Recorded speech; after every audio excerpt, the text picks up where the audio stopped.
Oh my God, man! Run the intro. Shut up.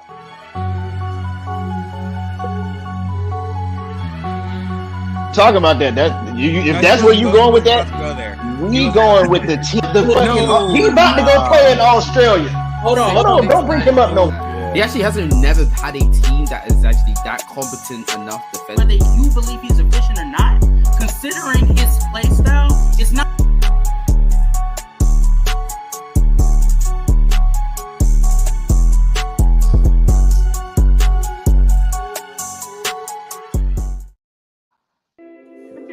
man. I am What's going on? doing What's going something, on? not the time. Casual, Zeno, Rod. Yo. And this is the first official episode of us going to our roots, the HOOPSTERS podcast. That'll be the title of this show from here on out. Yeah, man. Rod, how you been, bro? Man, honestly, I don't feel great, Mm-hmm. but we gonna make it anyway. Gotta keep pushing. Yeah, what's going on? What, flu? I don't know, man. It's been a lot of stuff going around. I got one of my coworkers got COVID, and I felt real bad this morning. I hope I don't get COVID. Yeah, I don't know why. It's been going around like much more this time around than I remember. I don't know why.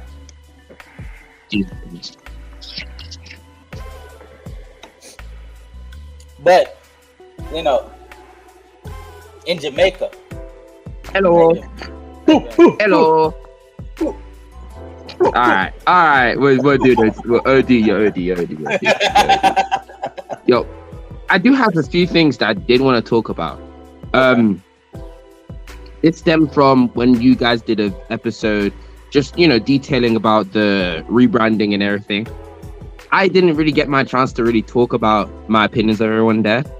I have really strong opinions of some people, Rodney. But I didn't really get to talk about my own feelings and thoughts about certain things. A sturdy already coming in. Get some lights up. Facts. Slow to sturdy, bro.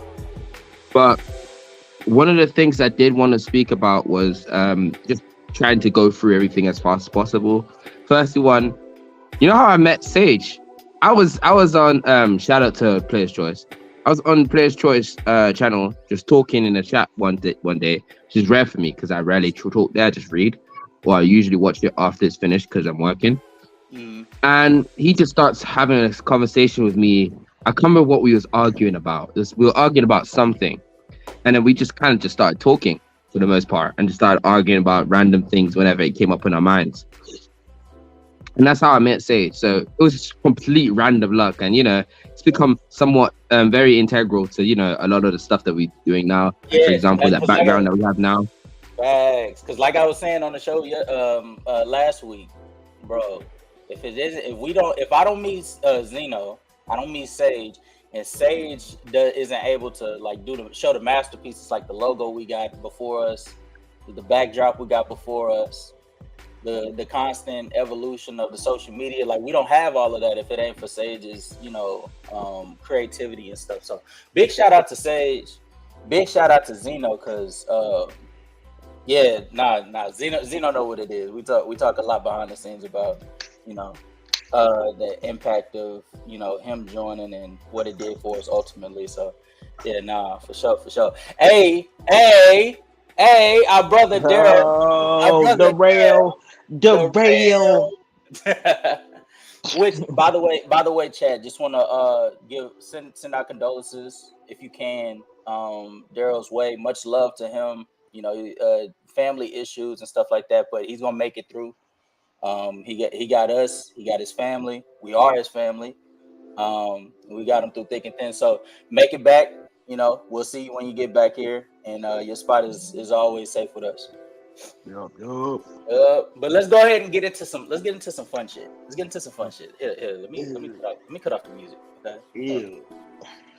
Let me cut off the music. Hold on. All right. Because we need to get down to business. Okay. Down to So business. about I want to say probably about like 4 days ago, I came up with this idea. You know what I'm saying? I came up with this idea.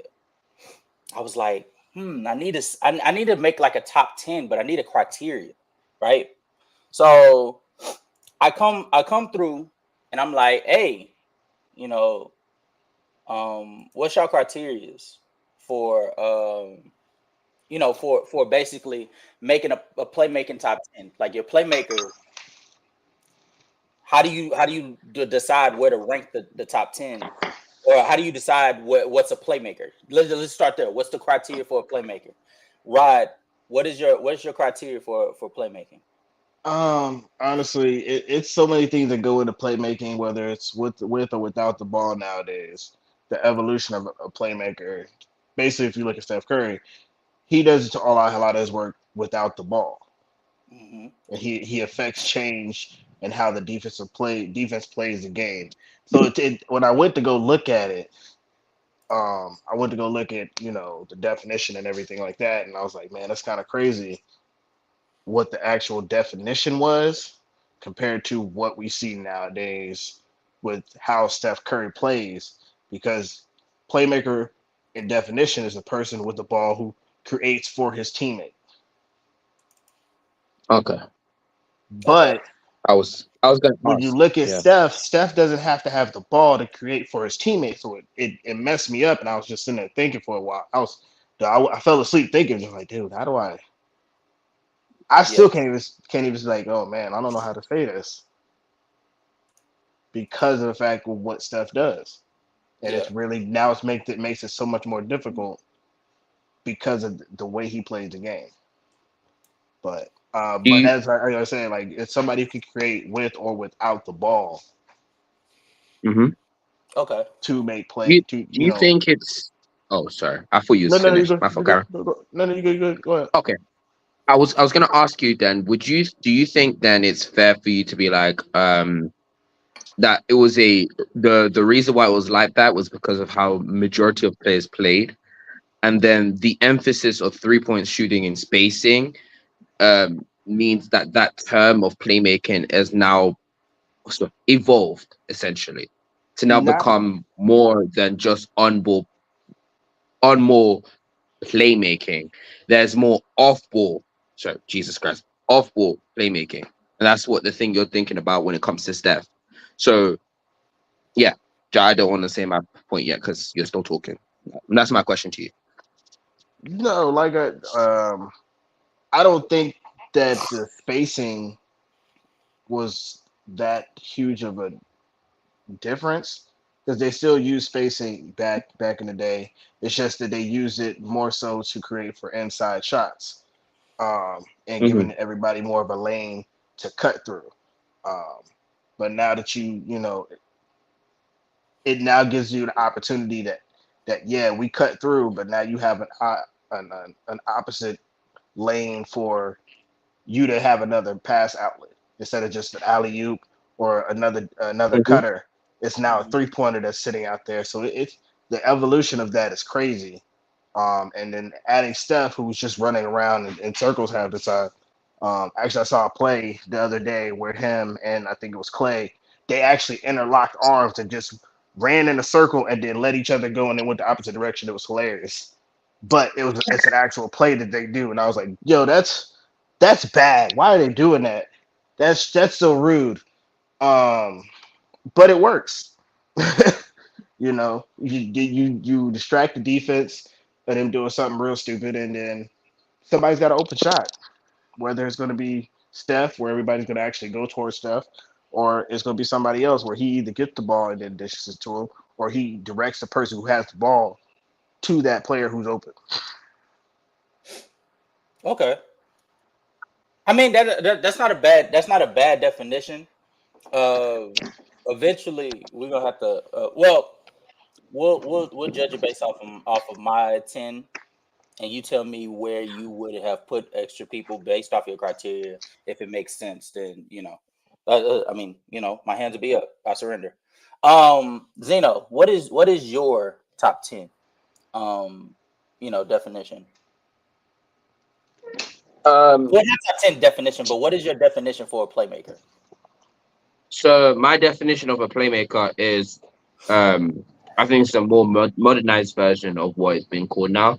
So a modernized version, I guess, is scoring gravity and then passing. So to actually put in a definition term, the ability to create open, high leverage passing, to create high level.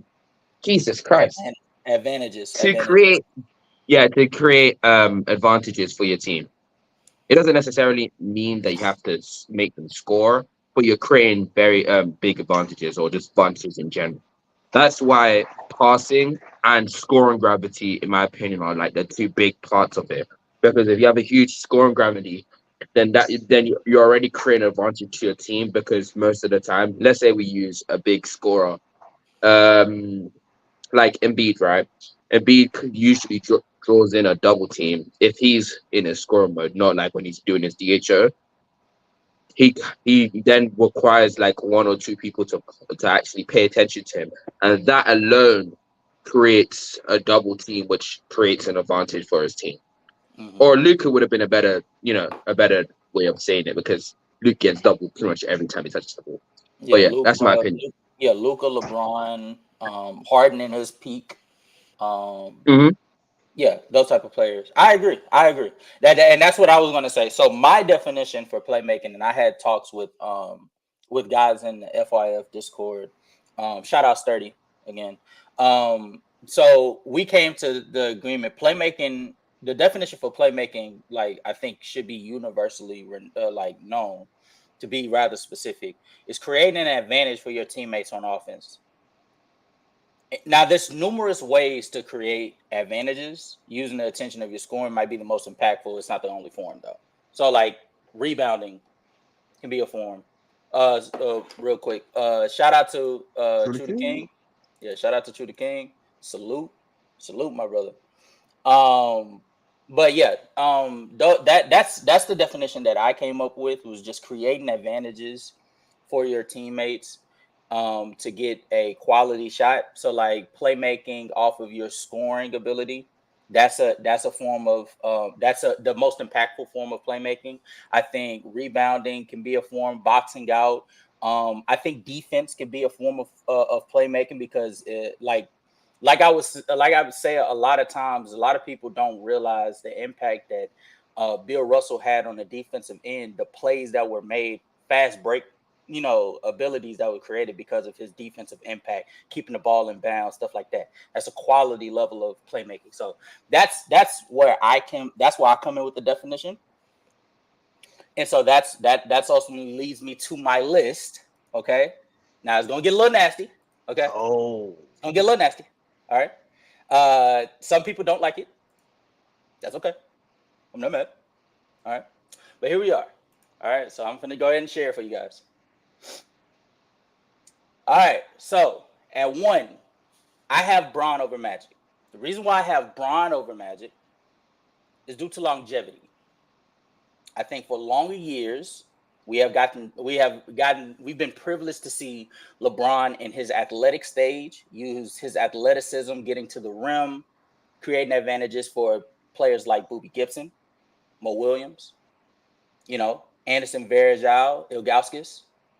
I think we've gotten privileged to see LeBron at his peak create advantages for Ray Allen, for Dwayne Wade, for Chris Bosh. I think we've been privileged to see older LeBron create advantages for AD. In Cleveland, he was able to get to the finals because of the advantages he was consistently able to create for J.R. Smith, for Jordan Clarkson, for Kevin Love, for Kyrie. And so that's ultimately why I have him over Magic. Now, I'm not mad if anybody has Magic over Bron, because I do understand there is something to be said about the fact that Magic was he was leaps and bounds the better playmaker in the entire NBA for the time that he was in the NBA, making consistent reads to create advantages for James Worthy, for Michael Cooper, for Kareem, and very flawlessly. Like there was some series where if you gave him an opening, he would make you pay. every time, like consistently. So that's why I have him. I have him second, but I'm open to him being at one. Really interchangeable to me. I have Nash third. Him using his scoring and shooting ability, not necessarily looking at the points per game, but his efficiency was what gave the defense the threat to hold him farther out than they otherwise would. And he was able to create advantages for Sean Marion, for Amari Stoudemire. He was able to create advantages for Dirk in the Don Nelson system. He was able to create advantages for Michael Finley, I believe. He was able to create advantages for young Joe Johnson. Like, he was able to create advantages on a consistent basis, and you put him in an era where defense was most heavily favored. He was still able to do what he did, whether he was in the Don Nelson system, whether he was in the Mike D'Antoni system, even when he was in the Alvin Gentry system, he was still able to replicate that same level of playmaking. So that's why I have him there. Jokic is fourth. Now, this is where people not gonna like it. I'm going strictly off of what he's done in these last 3 seasons. Well, 4 seasons after this season. Because it's looking like he's gonna finish off in that realm that he's been in for the last 3 years. So I'm gonna add this to it for the last 4 years, including postseason. He's like, it didn't matter whether he had Jamal Murray, it didn't matter whether he had Michael Porter Jr. He was still able to create advantages for the likes of Kentavious Caldwell-Pope, Bruce Brown. We see what he looks like when we see what he looks like with Tyrese Halliburton, but Jokic made those cuts look even more simpler. He created advantages for Aaron Gordon. Like, he's creating advantages no matter who's on the floor with him. Peyton Watson is looking so much better alongside Jokic than he actually should. So that's why I have him there. I have Bird fifth. I honestly, being a Bird hater, because that's what y'all call me, being a Bird hater, I didn't want to put him here, but I cannot deny the fact that Bird is a top 5 playmaker in NBA history, guys. Like, we got to be serious. The advantages that he was able to create, even if it did not result in wins, it cannot go unnoticed. Helping the likes of Kevin McHale come along, giving him simpler buckets. Robert Parrish. Even when Dennis Johnson came in, it wasn't like all of the playmaking responsibilities went to Dennis Johnson. It was mainly the scoring load was shared between the two. But Bird to the moment his athleticism just gave out on him. He was a tremendous playmaker. So that's why I have him fifth. Sixth, I have Harden. And people might be wondering, why is Harden over Curry? In my belief, being here in Houston, Harden from 2017 all the way to the moment he left, that was the most ridiculous stretch of usage I have ever seen. The creation he had to have to create advantages for Aaron Gordon and Lou Will and Montrezl Harrell and Patrick Beverley, and then switch that over to creating advantages for Eric Gordon, Trevor Ariza. Gerald Green had a resurgence in large. He meant to say Eric Gordon twice. Yeah, I meant to say Eric Gordon twice. You said Aaron. I was like, man. I said Aaron. No, Eric Gordon. I'm sorry. Creating advantages for the likes of those people. And then, as we know, 2019 and 2020 is where his usage went off of the charts, which is why he averaged 36 and 34 points per game. But that being said, he was still able to create advantages while doing that, and largely due because he was in a system where if he did not create for his teammates, they were not going to win, because he was playing in a system to where, outside of him and whatever co-star he had next to him, it was Chris Paul and then it was Westbrook. Everybody else were benefiting heavily off of his playmaking. If he does not have the playmaking ability that he has, they're not looking as good as they did. I'm telling you guys that right now. What's his name? Lukumba Mute. Y'all remember him? He's not looking that good. He's not looking that good, guys. I'm sorry. Yeah, Luke Mbarumute was cooking in that system. Facts. And largely due to Harden's playmaking. So that's why I have him over Curry, but that's not to knock Curry because Curry is right behind him. I think similar to what Rodney was talking about with his definition of playmaking, creating advantages for others, but not necessarily being on the ball. I think that is Curry. That is the definition of Curry's value. It's not what he does on the ball as well. Okay. Hey, What he does on the okay, go ahead. Real quick. We're gonna address some because I wanted to hit you before you got to this point. Because our boy Sturdy on the comments, you know, you got a couple comments coming up here. Curry is not better playmaker than Jordan or Kobe. Okay. I'm sorry. Let me pop It's and I was hoping that I was gonna get you before, and this is the reason why we both feel that Curry is a better playmaker because of not just on ball, but his off ball. But he goes back up the score. Love the Jokic love. I mean, Jokic is just a dominant player, man. yeah. There's nothing you can really do about that. Well, his passing is crazy. I'll also I just want to say, go ahead, Zeno. yeah, before we go, because I need to add on to this. Just a reminder, Study. I do not agree with this. I do not agree with this. We were gonna get to that. We were gonna get to that after this. I was gonna let you cook. We was gonna get to that after this. No, you didn't have to jump in there yet. Yeah, the reason why I have Curry, the reason why I think that Curry is a better playmaker than Jordan or Kobe is not necessarily due to exactly because I think Jordan and Kobe had the ball in their hands to create for the players. They could create for whatever player they had, but in Kobe's case, it wasn't necessarily that he could not facilitate for his team. It's that he would not. In some years. He literally said he wouldn't because I saw you in the gym. I saw when you came in. I saw when you left. Not giving you the ball. Because fair enough. Because me and Sturdy is the one that helped me come up with this definition. Fair enough. Kobe creates advantages for his teammates, but what good is those advantages that you create for your teammates if you do not give them the ball for them to be able to capitalize on that advantage you created for them? What is it? You know what I'm saying? Like what exactly what does that mean that I can create advantages for my team if I'm not going to allow my teammates to capitalize on that advantage? Kobe, when put in situations where he had to play make. When put in a situation where he had to play make, chose the other route of just finding another angle to score. In Jordan's case, I'm more open to that conversation. I think the problem with Jordan is the fact that similar to Kobe.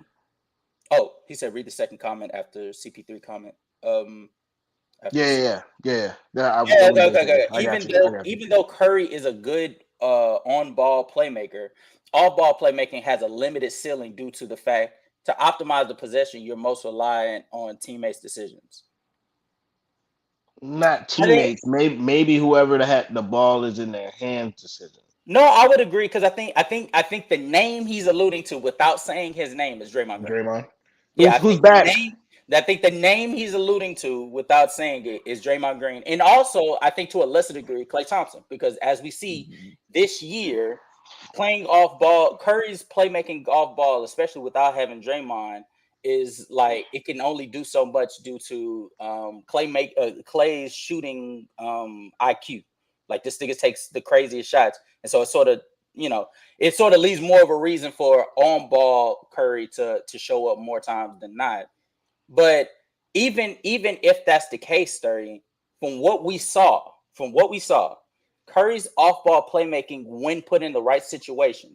So he's playing with a Draymond Green that is more reliant on his passing ability than his scoring.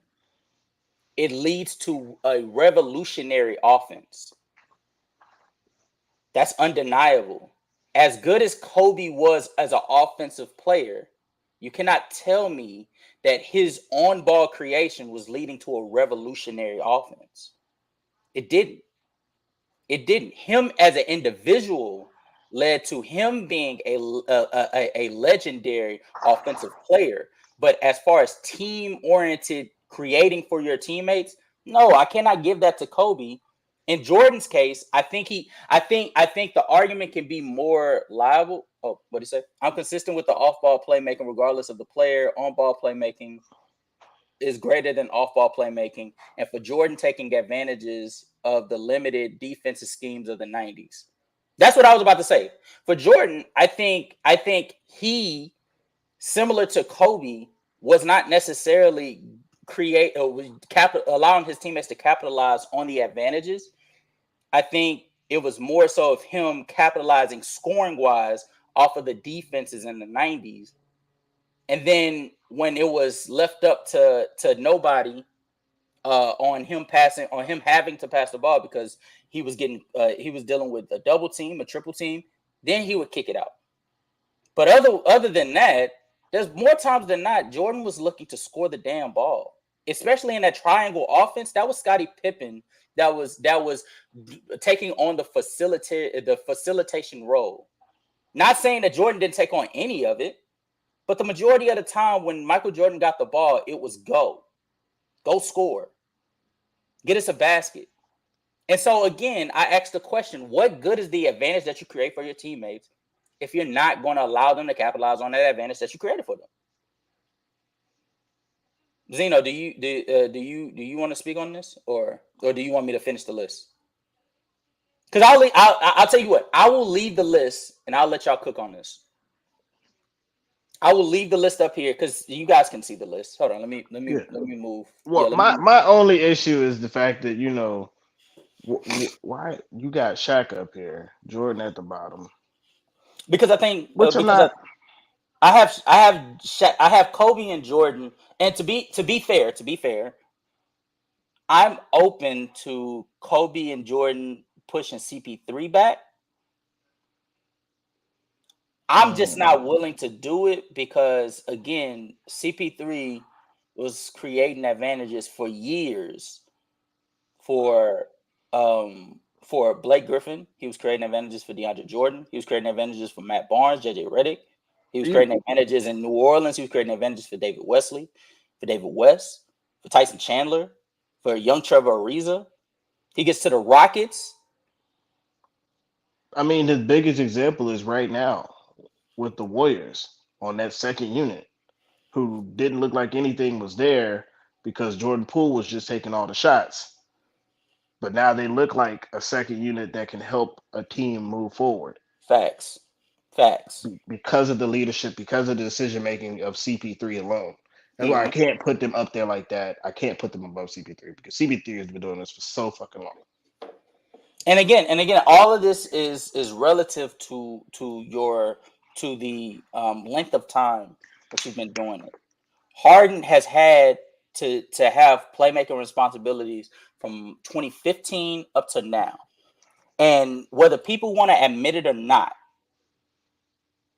him being in different systems and showing that he is able to be whatever you need him to be is a credit to his playmaking ability. Harden was asked in a Kevin McHale offense to be primarily a pick and roll player, coming off of the screen and essentially creating in a mid-range setting, which is one of the heaviest. Like defenses are literally packed out in the mid-range area, literally like trying to get to the ball. And he was able to create on a consistent level for Dwight Howard, Trevor Ariza. I want to say he did it for Josh Smith. He also did it for Jason Terry. Like James Harden did it in Kevin McHale's system. You put him in Mike D'Antoni's system. I'm not even going to elaborate on that further because I think we all understand how elite James Harden was. Harden was, yes. Huh? How elite Harden was, yes. Yeah, how good James Harden was in that system. And then you put him in Philadelphia. No, forget that. You put him in Brooklyn in a setting where he has to dial back from being a 34 point per game scorer all the way to being a person that is essentially just creating shots for Kyrie and KD. And he did that fantastically. Even when Kyrie and KD weren't even in the lineup, he was creating advantages for Nicholas Claxton.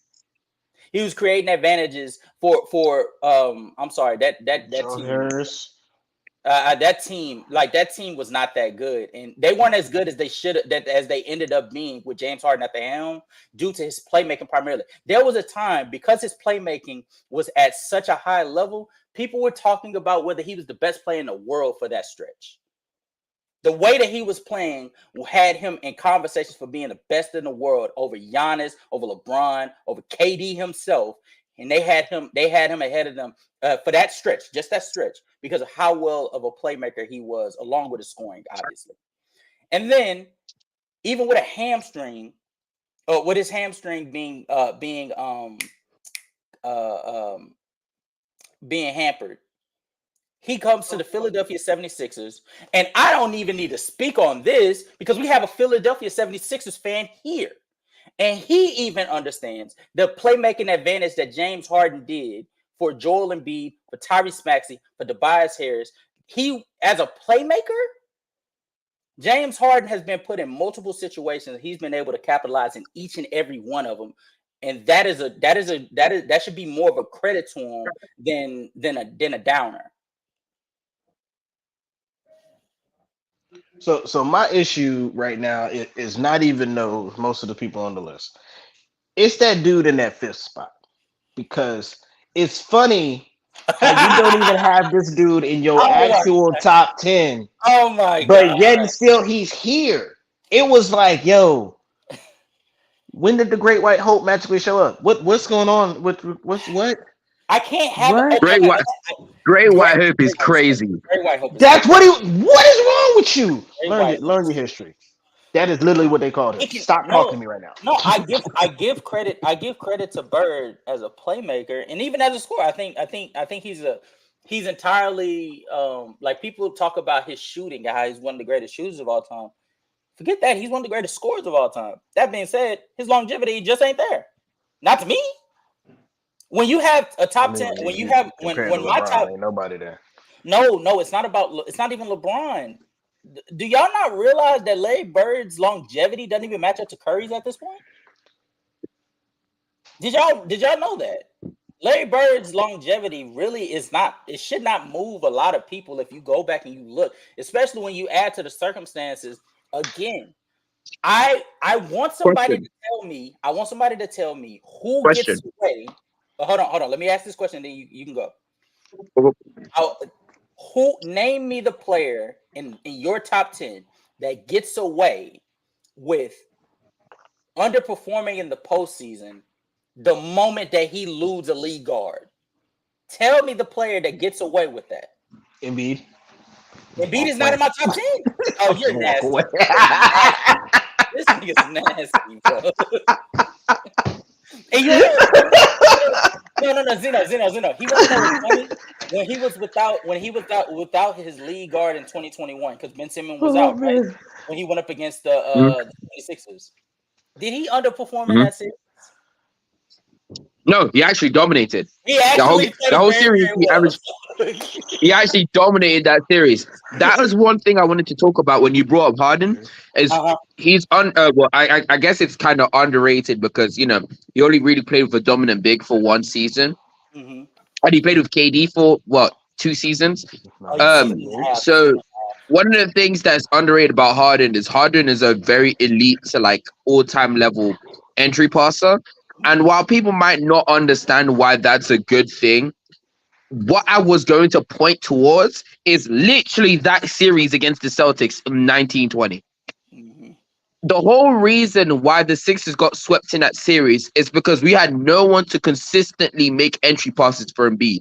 Because as soon as Embiid got that ball, he was cooking the Celtics. But the issue is they were able to front him, or they were able to play behind him and steal the ball before he can actually get it because they wouldn't give him a good enough entry pass where he could only catch it. That was the biggest issue. But yeah, back to what you're saying. Like that. Yeah, again, when it comes to the top 10, Larry Bird will never be in my top 10 because I believe he should be more scrutinized for his inability to perform well unless he had the top 10 the top team in the entire NBA. Unless he had that going for him, He was not performing the way that you guys believe he was. That's my problem. Not saying he's not great. I think Larry Bird is top 15 for me. Larry Bird is in the realm of the Jerry West of the world. He's in the realm of the Wilt Chamberlains of the world. He's there. He's right outside of the 10. But to put him in my 10, you have to have the longevity and you have to have the impact that is sustainable no matter what situation you are in. Truth be told, Curry surpassed Larry Bird the moment he won. The moment he went into the postseason in 2022 when he won the championship. Not because he won the championship, but because he performed well. Whether he went up against the Denver Nuggets, which obviously we know their defense wasn't anything special. Whether he went up against Memphis Grizzlies, whether he went up against the Dallas Mavericks, and then you go up against the Boston Celtics, which had the best defense in the entire NBA. And Draymond Green was stinking it up, and Klay Thompson was stinking it up, and Jordan Poole was stinking it up, and it didn't matter because Curry had that entire not respect Andrew Wiggins. Aside from Andrew Wiggins, Stephen Curry had that whole offense flowing, not because everybody was playing well, but because he was able to do whatever he wanted when he wanted against that Boston Celtics defense. That is a testament to why he is in my top 10. And that's why Larry Bird's out. But I digress. This is my top 10 once again. And I'll just run through the last name. Curry is 7th, 8th is CP3, 9th and 10th belongs to Kobe and Jordan. Now, Kobe and Jordan is interchangeable because I think both of them are sort of in the same realm of playmaker. I would agree if people want to bring up the moments that Jordan decided to play make, but then I could also bring up the moments where Kobe decided to play make for Ron Artest. So I think that those two are interchangeable, but I'm open to the conversation. And then Shaq is 11th. He's right outside of the 10 due to mainly that peak Shaq is what got him there. A lot of these conversations when it comes to Shaq all the time, it's peak Shaq that carries him. If we're being honest. I was going to ask you the question. Yeah. Is this longevity or is this peak? That's what I was going to ask. This is longevity and peak and taken into account. Like mainly longevity, but peak is taken into account.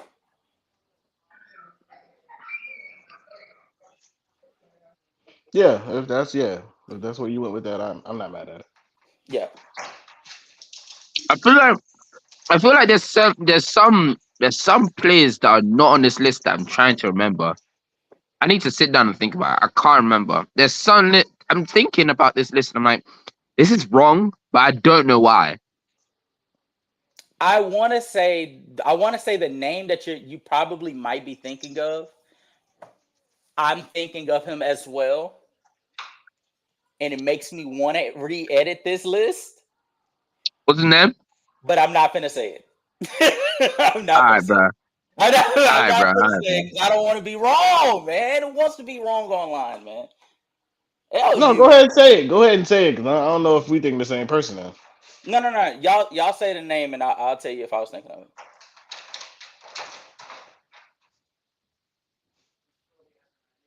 it. Who was you thinking about?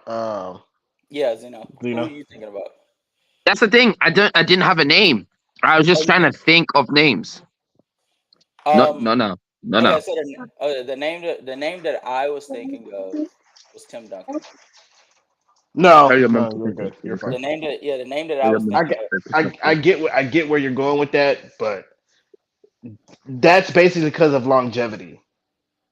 I mean, but that's a part of my list. Longevity. I know longevity was there, but you also said peak, and peak. He wasn't. That's not something he's like known for. And when I look at Tim Duncan, that's not even something that I would think of. Kid? Who? Wait, what? Kid? Oh, I didn't put him in there because Kid's scoring gravity was so porous. Fair enough. You said Kid. I'll give you that. Yeah. I was like, who the hell did you say? Okay. Yeah. I was explaining it to people in the Discord because they brought up Kid as well. If we're talking passing, he's top 5. Yeah. He's top 5. If we're talking passing, he's top 5. But when it comes to playmaking, leveraging and creating advantages for others, I can't give him that, especially when we had that discussion with Daryl's father, Mr. Randolph. Shout out Mr. Randolph, by the way. Mm-hmm. Right. Remember when we were having that conversation and he was talking about how people don't understand how Jason Kidd, he was leading that offense to the NBA Finals. And remember, I said, I don't know how we can give him a shit ton of credit for him leading that offense to the NBA Finals when that offense was like one of the worst offenses in the NBA at the time. I'm pretty sure they were mid. They were literally 15th. No. They were like 18th and 19th. I don't know how impressive that is for you leading like the 18th and 19th best offense in the NBA at that time. I don't know how impressive that is. So that's ultimately why I didn't give it to him. And then even when he became a better scorer or a better shooter, his playmaking role was diminished a little bit in that Rick Carlisle offense. Yeah, it was. I also kind of have to say that, to be fair, he never did have the offensive talent on his team. His team was defensively slanted. They didn't really have shooters. They really didn't have like the scorers like that until Kerry Kittles came. And then it was just really... And then when VC came, I don't know what really happened for him to not have a good enough offense. But that's what I'm saying. Mm-hmm. The more you look it became into a slashing offense. The more you look into that, because Vince Carter was like a 30-something% 3-point shooter for them. So yeah, like, he was, but he still it was mainly a slasher. The more don't get me wrong. No, I get you. But the more you look into like the New Jersey Nets like roster, the more you start to be astonished by the fact, hold on, you had this player. Well, this player panned out to be a much better like Richard Jefferson panned out to be a much better shooter than people realize. Yeah, but back then Richard Jefferson was raw. He was mainly a slasher. Yeah. Okay, so like I said, for that team was mainly a slasher. To explain to me the season after he gets done with the New Jersey Nets, he immediately shot up his 3-point shooting. I'll tell you the number. Because you're on a team that literally was that's literally what they were doing. For the most part, they were a slashing team because you had Vince Carter, you had Jason Richardson, you had Kenyon Martin. Everything was going towards the basket. Okay, the moment he gets from the New Jersey Nets, he shoots up to 39% from the 3-point line on the same amount of attempts. That doesn't have much to do with the system. That has more to do with where Jason Kidd is creating these opportunities for Richard Jefferson. That doesn't have not saying it has nothing to do with the system, but if Jason Kidd is mainly slashing it to the paint because he can't shoot for shit, if he's slashing it to the paint, causing the defense to collapse, in theory. That's the thing. I don't think defenses were collapsing because I don't think they don't believe in his finishing. They don't believe in his finishing. Exactly.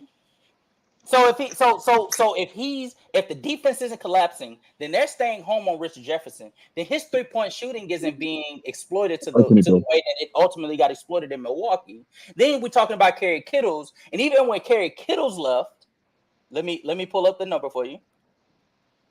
Even when Kerry Kittles left,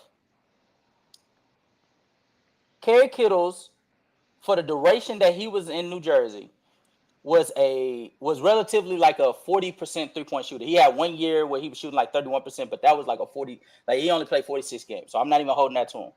But the moment he plays for the Clippers in 2005,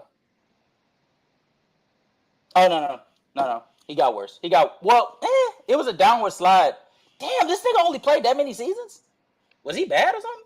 Or he just retired? Wait, who? Kerry Kittles? Yeah, Kerry Kittles only played 8 seasons in NBA. I don't know if he either got injured or he just noticed that everything was moving faster than him. Maybe. But he was like from the 02 season on downward. He shot 40% at 02.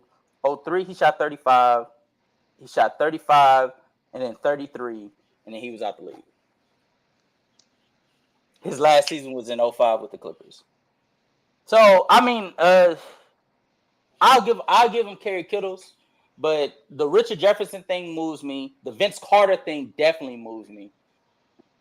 Because how you have Vince Carter, who we all recognize to be, even in that era where Vince Carter was more of a slasher to what to what you're saying, Rod. How we don't capitalize on Vince Carter's 3-point shooting, because that New Jersey Nets stretch, when he got traded, he was shooting 42% from the 3-point line. And for the rest of the duration of that New Jersey Nets experience, only one season did he shoot over 36% from the 3-point line. And that's on the same amount of attempts. Defenses didn't trust Jason Kidd individually, and so that hampered his ability to play make for others, to stretch out the floor. That's the problem, ultimately, for me. Okay, so other notable players that I'm not sure if you thought about. Russell Westbrook. I couldn't put him on that list. I couldn't put him on this list. If you're gonna bring him up, who are you putting him over? I'm just asking. No. Yeah, no. I couldn't put him in this list because of his postseason. Because all right, if I was to make the argument for Russell Westbrook, it would be the 2013 to 2017 stretch, right? Every other year he was leading a mid offense, so it would be sort of the same argument for Jason Kidd. On top of that, he doesn't have the longevity that everybody else has on my list. Okay, what about Allen Iverson? Hell no. If I have Kobe and Jordan down this far because of their unwillingness and times to not pass the ball, what you think I'm finna say for Allen Iverson? To be fair, I think Allen Iverson was less geared to scoring than Kobe and Jordan, in my opinion. But hey, he was less geared than those two. Allen Iverson did. I think AI was less geared to like scoring than I was called Kobe and Jordan was. I think he was more geared to playmaking. I just think because you pay attention to those games, there are a lot of them. More times that I feel eye test wise, there's more times that you can see him actually trying to set up his teammates than Kobe or Jordan. That could just be me and the fact that he probably had more possession of the ball than Kobe and Jordan did. So he had more. There's way more chances and opportunities for him to pass out of the situation rather than Kobe and Jordan being in a triangle offense. So how that essentially teaches. We're balance. not saying that, Jason. We're not saying that. Yeah, Iverson is not a good passer. We're just saying that the AI is not on the list of top 10. That's all we're saying. Well, hold on. I'll even take it a step further. Jason Kidd, nobody's saying that Iverson is not a good passer. We're saying that he is not a top 11 playmaker. Playmaking and passing are two different things. You can be a good passer, you can be a great passer, but if you're not utilizing your passing abilities to use the advantages you create for others, I want to ask Jason Kidd this question. If you're not using the advantages that you create for others to capitalize on that advantage, what good does it do that advantage that you created for them? I'll wait for you. I'll wait for you to put that comment, and I promise you, I'll put it on the screen. Yeah. If you cannot, if the advantage that you create for others is not being capitalized because you're not passing them the ball, what good does that advantage do for anybody? Now, what I will say is that for AI's defense, who really was there to shoot at certain points? And we're gonna give it to. Yes, we should probably give it to Mutombo down the post. Cool, but Eric Snow wasn't a great shooter. Well, no. But okay. Now, right, you're speaking on the spectrum of the not capitalizing execution. You're speaking on the execution part. That's more so on the player that you're facilitating to. But I'm talking about the moments where you're not giving them the chance to execute. You know what I'm saying? But it is a basketball mentality that, hey, I literally gave you this opportunity yesterday. You failed. If I keep giving you these opportunities and you fail and we lose, even though I know that if I take the shot, I'm gonna make it. Why am I giving it to you? That's just a basketball mentality. I ain't gonna lie to you, Tyson. The reason why Giannis isn't here is because Giannis doesn't have the longevity. He got years to go. Yeah, he got not years, but he does have some more time that he has to accrue that. But I'm open to that conversation in if he completes this postseason run the way that it's looking like he's going to have to. If they make a deep postseason run and they're playing the way that they're playing right now, which is more of a Giannis centric offense that he's creating advantages for Dame to a certain extent, Chris Middleton for sure, creating advantages for Pat Connaughton, Bobby Portis, then I'm open to that conversation if he does it for a year or two more, especially if it's deep postseason runs. But as of right now, Shaq at 11 is mainly there due to peak Shaq. Shaquille O'Neal from 2000, no, was it 2000? Yeah, 2000 all the way to 2003. From 99.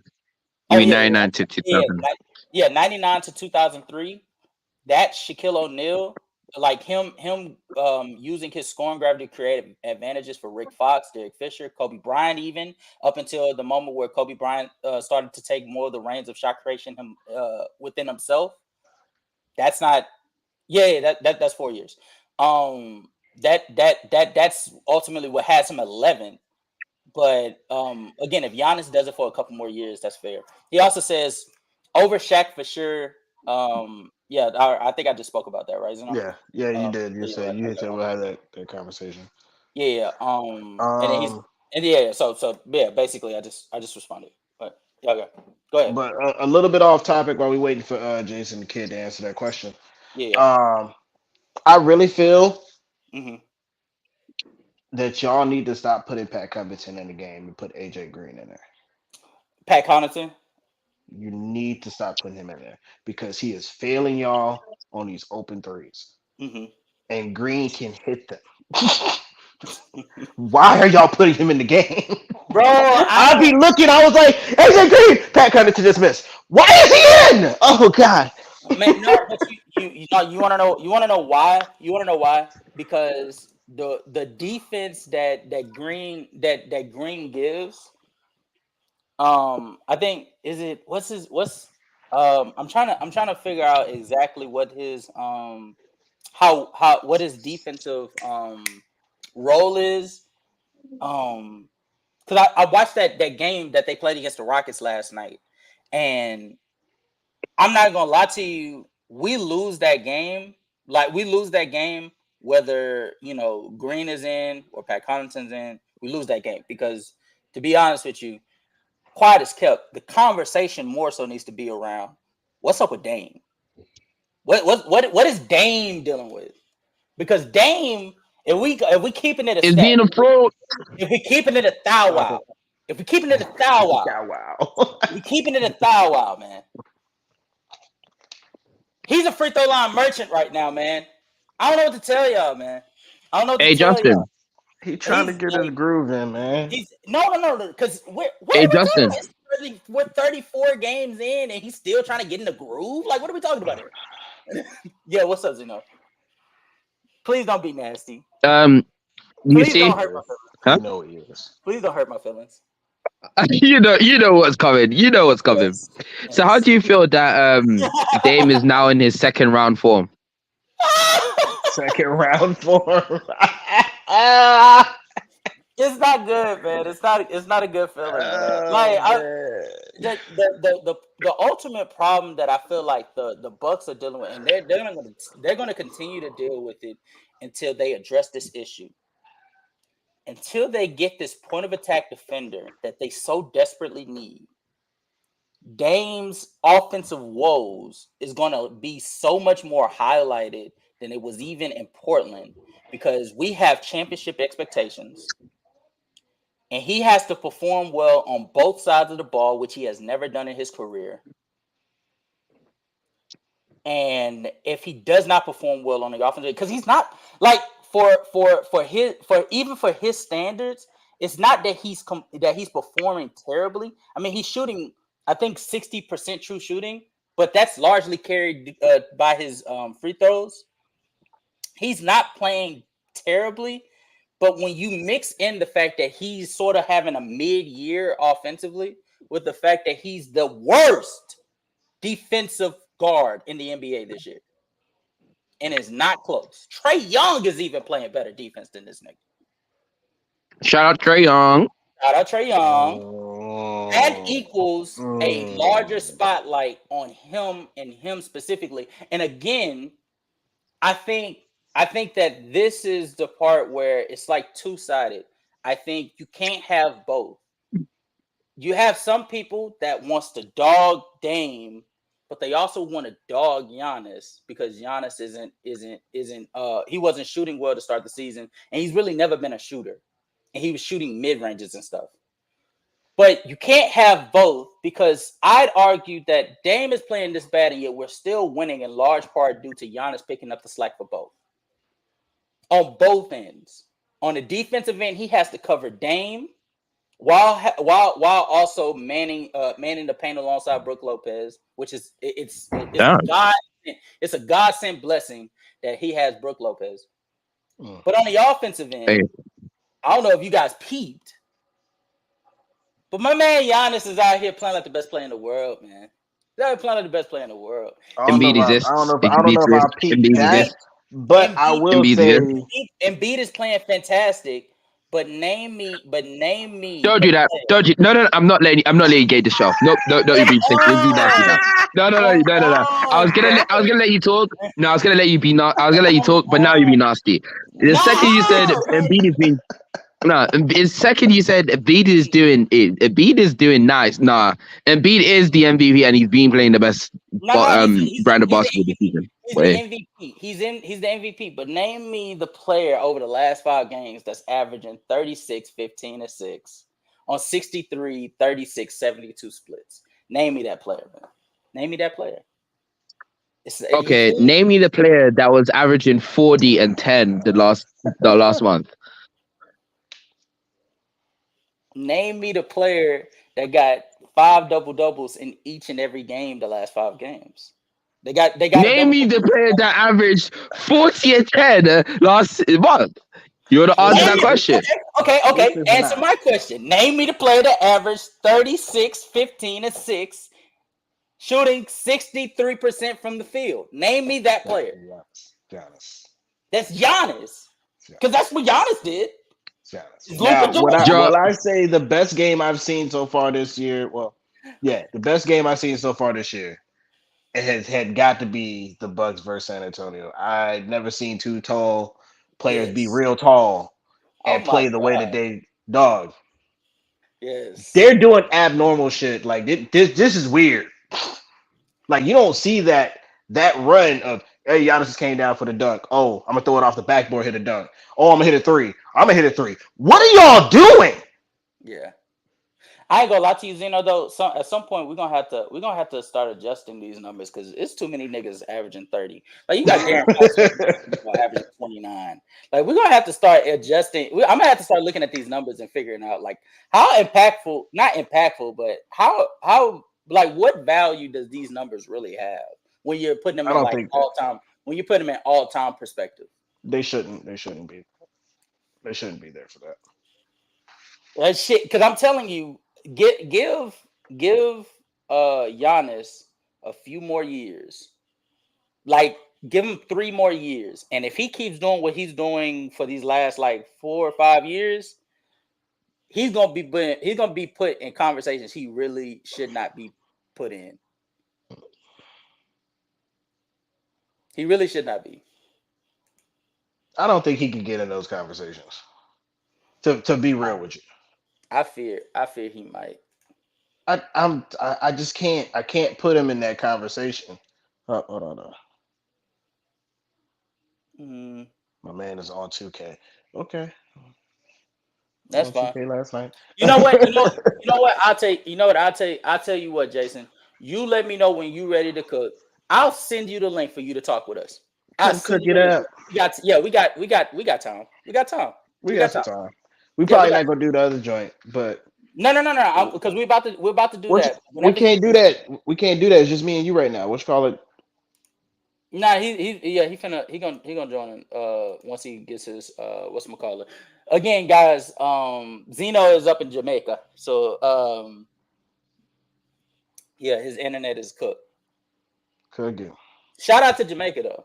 Shout out to Jamaica though. We keep Hey, the fuck it rally. is. It is. It is. Yeah, bro, Jason. Whenever you ready, you put in the chat when you ready. We'll let you come up here and try to cook on that. We'll let you try to cook on that. Iverson is not over Kobe and Shaq though. I'm telling you that right now. But That, yeah, yeah.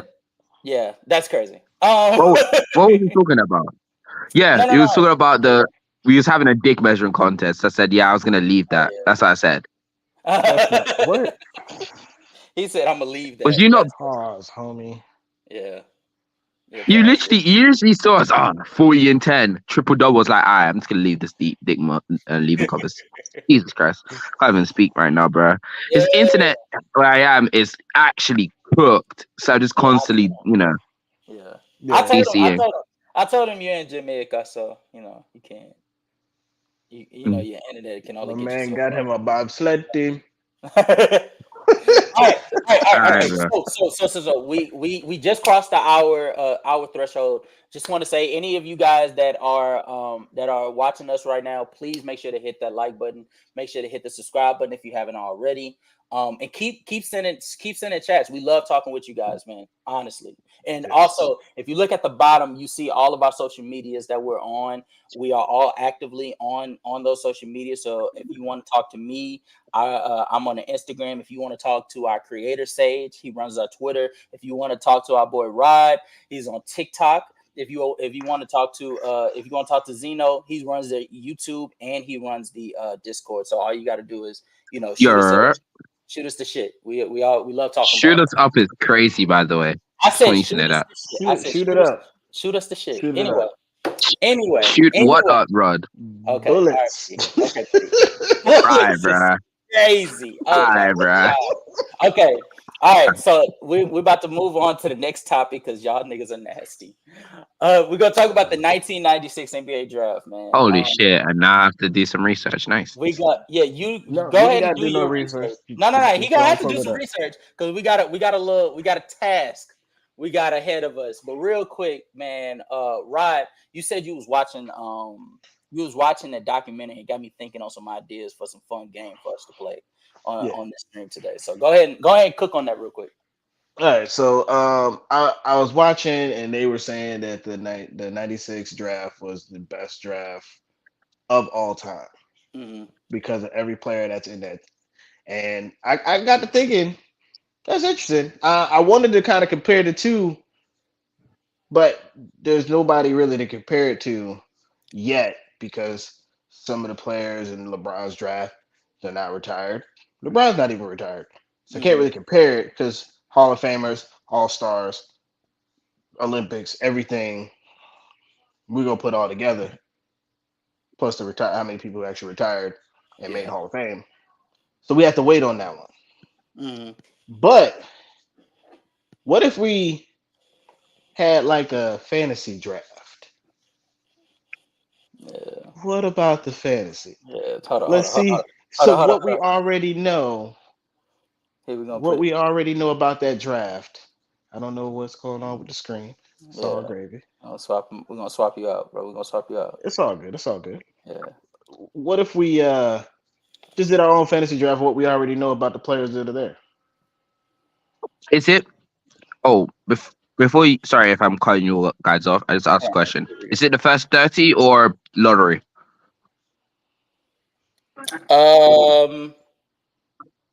That's a good question. Let's just do.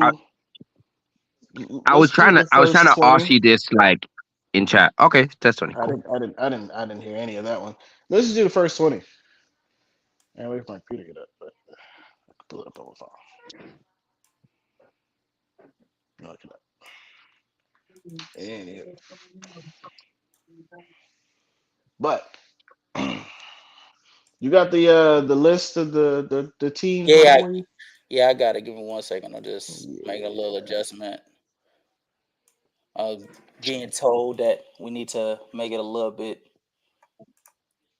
bigger for everybody to see us and stuff. So just go ahead and Oh, do that. okay. Yeah. Just a little song, just a little song. All right, but y'all ready? Yeah. Nah. All right. Who gets first pick? You was gonna decide who's gonna get first pick. Oh, that's the best part. That's the best part about this.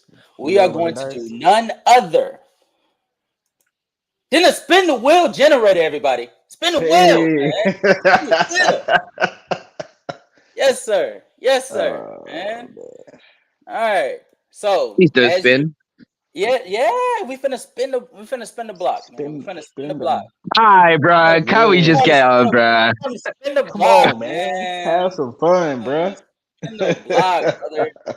This guy Man, said spin the block. I hate when you say it like that, dog. Don't say it like that. It don't Yeah, even spin sound the block, natural. baby.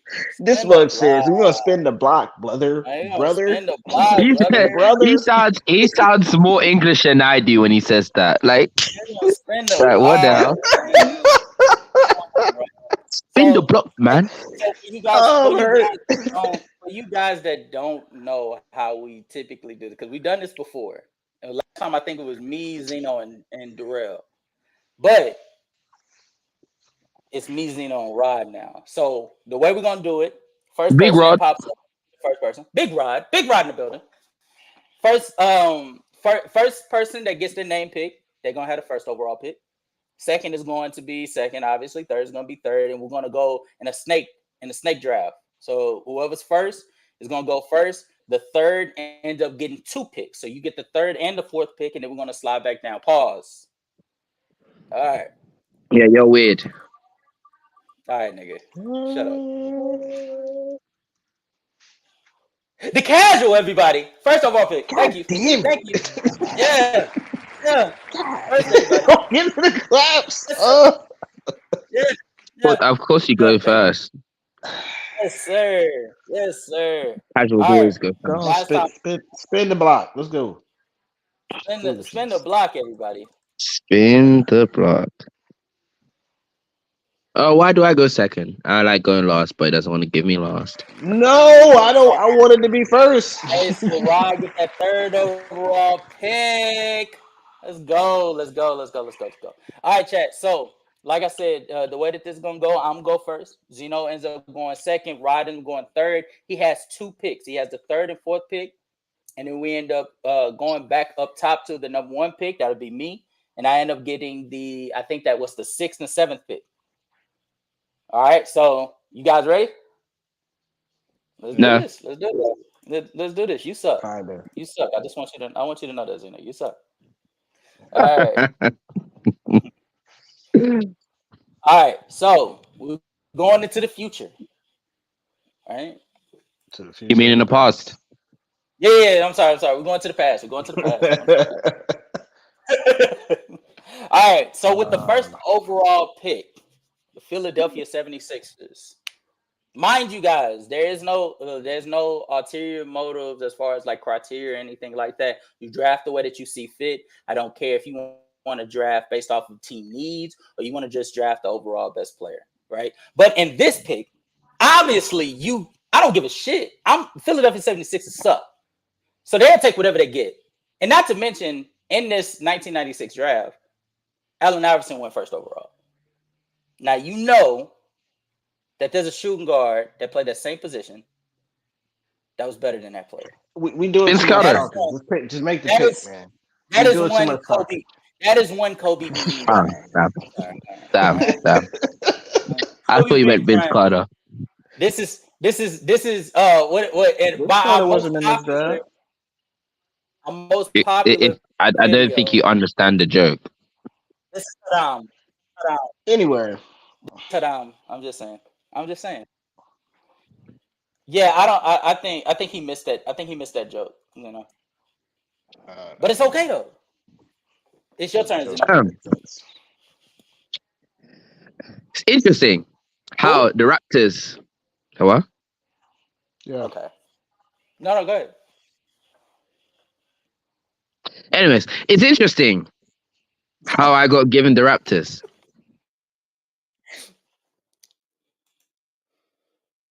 Because with the second overall pick, I picked Steve Nash Oh my god. Oh my god. He picked Steve Nash, y'all. I Okay. wouldn't. I wouldn't go. I wouldn't have even done that. But Kind of hey, you confused, know, but credit all to him. right. I guess. I guess. So with the third overall pick, I don't know what happened to the screen. Oh yeah, my fault. The My fault. are we Memphis at where were we Vancouver? You're Memphis. You're Memphis. You're Memphis. Well, it was Vancouver Grizzlies before, but it's That's what I Memphis thought. now. Yeah. The Vancouver Memphis Grizzlies select AI from Georgetown. Mmm.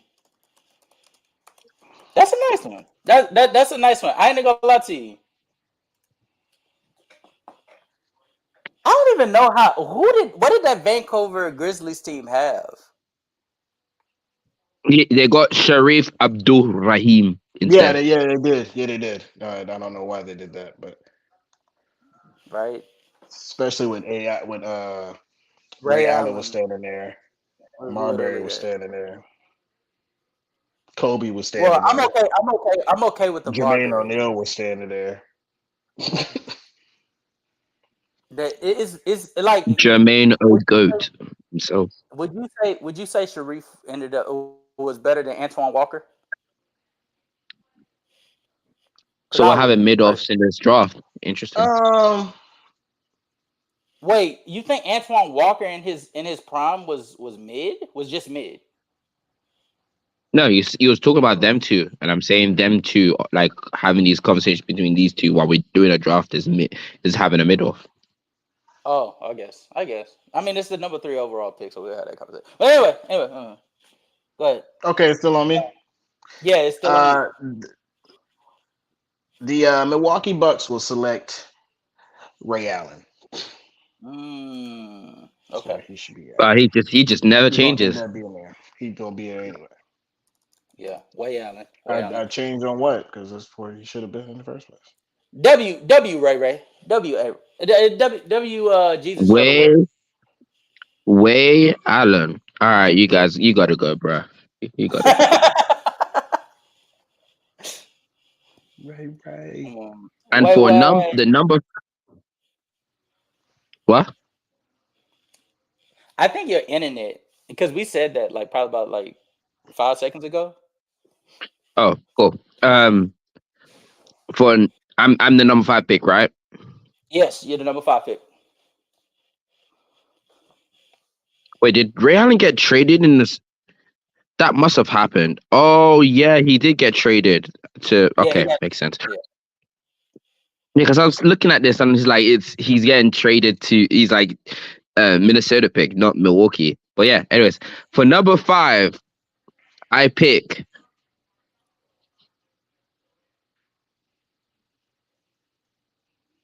Kerry. No, let me chill.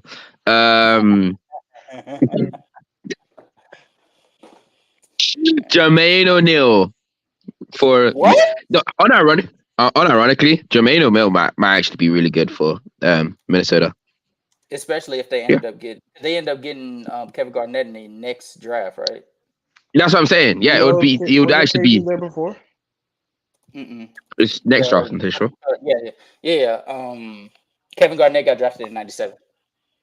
Okay, I'll check for you. Okay. No, he didn't get drafted in 97. Yeah, he got drafted in '97, right? Nope, I'm checking. He's not now at 97 draft. Might be 98. Well, 98. Okay. No, he's not even 98. What draft? Okay, I'm just gonna check. Carry on with your thing. I'll tell you. Bro, look, let me find out this nigga got drafted in '96. It's 96. Yeah, 95. it's 96. Yeah. So literally, if them two played the same position together, what's called if Kevin they Garnett. moved them to 95. 95, 96 season. Yes. Oh, so he got drafted in '95. Okay. Oh, because I was about to say, bro. Yeah. Dang, bruh. I literally just That's what I'm watched saying. this documentary and Marbury was saying that I get to play with one of my best friends. I literally remembered that. Oh man. Okay. That's crazy. Hey, Right? that would have been such an elite backcourt, bruh. Sorry, front court.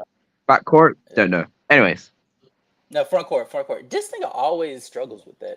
Anyway, That shit's so fucking weird to me. Oh, you better not. Anyway, with the 6th overall pick, the Boston Celtics will take Sharif Abdul-Rahim. And yeah. And actually, I'd like to say pairing him and like later, especially with him being developed, pairing him with Paul Pierce probably would have benefited him. Because it would have alleviated the pressure. Because a large part of why he was dealing with the injuries that he was dealing with, being drafted by the Grizzlies and shit, like they like the basically like from like the physicians all the way to just like the head coach playing him like mad minutes and shit. It broke his body down. If he plays for the Celtics, he's playing with Paul Pierce, so he's playing with another talent that can be able to assist him in, being competitive. And not to mention, over the years, like if you really look at it, that Boston Celtics thing had some talent come about. And so I think that would have helped him have longevity in his career. And then with the 7th overall pick, Antoine Walker. Once again, I think Antoine Walker is the better player, but I think the Celtics. How do you get another pick? Because Snake. Oh yeah, you're first. My fault. Yeah. I think Antoine's the better player. I just think his attitude didn't benefit the Celtics, which is ultimately why he ended up getting traded. He felt like he was a better player than he actually was. I think Sharif falls in love with his role, and I think Antoine can be the man on the Clippers and realize very quickly that he's not that guy. So that's me.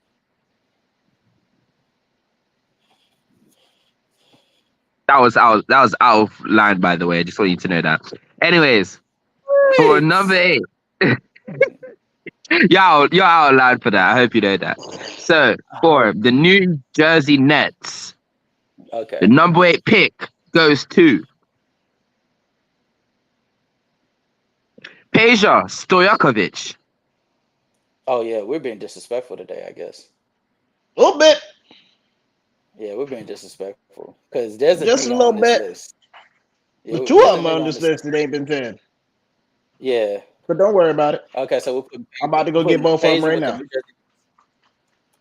That bro, if Peja is on that New Jersey Nets team with Jason Kidd when he comes, yeah, it's crazy. Oh my that's even better.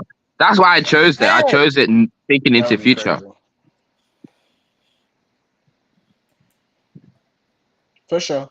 What we got? We at the Dallas. No. Rod, look at what he said. Nah, Rod, look at the name. Oh, did he mess up the name? Oh God, Lord Jesus. No, he named his Peja stroke that.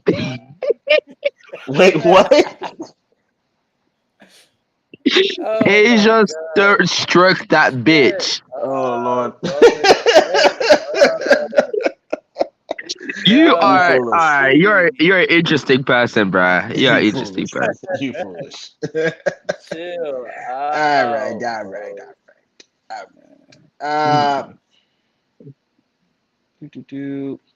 So since they did the trade, Boston, Dallas now has the number 9 pick. We're gonna go with Starberry. We're gonna go with Strawberry. Yeah. Mr. China himself. Let's go. Mm-hmm. And Indiana, we're gonna go with the man Marcus Camby. I don't know why he's still. Bro, I don't know why nobody. I don't know why he was still lingering here. Yeah. Hey man, my reasoning is because I'm looking at the future and seeing what they could have gone. Hey, be real with yourself, Rodney. Wouldn't a duo with Jermaine O'Neal and what's his name? Kevin Garnett just sounds insane. Doesn't Steve Nash on the Raptors, especially next year, I think they get T-Mac. Doesn't that You not said sound insane? you said And then Jermaine look at O'Neal and KG. yeah, You basically hamper what Jermaine O'Neal became because he won't be huh? that because he has a more dominant person who's Huh? younger and is more. What? If you look at how KG came into the league, Mm-hmm. Jermaine O'Neal was still learning. He came out in high school. He was still learning. He Yeah, wasn't dominant. He wasn't what you ended up seeing him in Indiana. agreed. So Okay. yeah, KG he went to didn't come Portland. out. Oh, sorry. Carry on. It's my fault. Carry on. KG's demeanor, his dominance, and his all out fucking ability just to be a scorer and defense literally just takes away from everything Jermaine O'Neal was trying to be. So now you set him back, putting him on a team with somebody who's more dominant. Like I just replaced you. He's younger. Tell me He's when you more. finish. Go ahead. No, no. Go ahead and tell me when you finish because I don't want to cut you off. Finish. I'm good. Go ahead.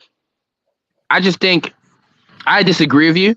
I think that both because KG also came out of high school if you wasn't aware. Both of them were like 19-year-olds, like very young when they first came into the league. So they didn't have much experience together. KG wasn't the same KG that you're thinking of until he really came into his season. So both of them, even if he has a dominant personality, both of them are going to need to learn the tools of the trade. And it's going to take them a couple of seasons. And the fact that both of them are going to be playing with a significantly talented player with each other, those could be that it's each other. I think that they won't break each other rather than bring each other up, especially with some of the veterans that do come through the door. Sam Cassell, you get some. You get some of these other players coming through. I don't see much. I don't see big issues coming into that situation because I don't. Unless can someone tell me is Jermaine O'Neal someone who's like aggressive himself, or is he more of a chilled guy? I'm not No, necessarily sure. no. That's why I'm a little confused by what Rodney's saying. Jermaine O'Neal didn't come into his own until the '02 season. And that was alongside Ron Artest. That was with Ron Artest being on the same roster as him. That was with Steven Jackson being on that same roster. Are you telling me that that Kevin Garnett's attitude was uh, um, more aggressive than those two alone? Because I wouldn't say that. I think Kevin Garnett, if anything, I think Kevin Garnett would welcome having a talent that could alleviate some pressure off him, especially when we start getting to the latter years. Like I think 2005 was Jermaine O'Neal's best season. I think Kevin Garnett could have used that. I think having an offensive player if Kevin Garnett can man the defense, and then on the offensive end, Jermaine O'Neal can do what he do alongside Kevin Garnett, being a good facilitator, creating opportunities for Jermaine O'Neal. I think that benefits both of them. I think Jermaine O'Neal probably ends up having a longer lasting career, more useful playing alongside Kevin Garnett. And I think on the flip side, I think Kevin Garnett he's probably in more conversations now when we look back rather than the way he is currently, because he'll probably have made deeper postseason runs because he has another offensive player. I actually think KG would have developed more into a scorer or a passer if he had a competent second option next to him, because he would be able to realize, okay, I don't need to focus on being that versatile as an offensive player, and I can actually now start getting into one side of like I can focus on getting better in certain aspects of my game to complement my second star. That's one of the things that's kind of underrated with KG. It's because of how versatile his offense and defense is. That's what I'm saying. Because a large part of the failures that happen with him, like the main problem when it comes to like Kevin Garnett and like these times. Talk to people talk about his early exits in the postseason or seasons where he didn't make the postseason at all. I don't think that that's the case if you have another 20-point per game scorer next to him, which is what Jermaine O'Neal was in his prime. Yeah, but he would have had to get there. He probably wouldn't have made that prime if he hadn't gone to Indiana. Mhm. Putting him with somebody who's going to get to his prime faster could have hampered him. When he's in Indiana, he's number 1 or 2. Having Okay. You want to try that again? yes, he's 1 or 2. It was Reggie. Jalen Rose was given more touches than him. Brad Miller was given around the same amount of touches. Al Harrington was given around the same amount of touches. He was in that range. Reggie Miller and Jalen Rose was the primary focus on offense. Well, obviously Reggie Miller. But I'm saying he was like I'm saying he was. An argument can be made. He wasn't even the third. He was probably like a fourth or fifth option to Al Harrington. That offense. No, and hold on. I forgot about Mr. Artest. Oh God. Ron Artest. Not Mr. Defense. Anyway, Mr. Nah, he was more than he was more than just a defender in his Indiana days. You know that. I do want to add on to the fact that I feel like I don't know if you heard me talk about the KG aspect of this, where I said that KG would have probably modeled his game so that it fit with him better, because that's something that is really underrated about KG is how versatile his game is on an offensive and defensive side of the ball. On offense, he's a good playmaker for not even a good player for a big. He's actually a good playmaker, straight up good to great playmaker in my opinion. He's also his scoring is versatile as well. He can go into the mid range and get to the rim. Although the rim part was kind of hard for him because he was a smaller. He didn't have the strength that some other bruising bigs have, so it's kind of harder for him to get there. But he could have modeled his game so that it fits with his partner more. And to be honest with you, I would think that KG would do something like that because he really cared about winning. That was one of the biggest things is him being a big competitor. So I would have actually seen him. I believe he would have done something like that if he had that player with him. Sorry, Aaron. Yeah. But so Rodney picks the 9th and 10th pick. He picks Stephon Marbury for the Dallas Mavericks, and he picks Marcus Camby for the 10th. Which I think, whether you agree or disagree about Jermaine O'Neal's impact and shit like that, we all agree Marcus Camby should have been picked much earlier in this draft.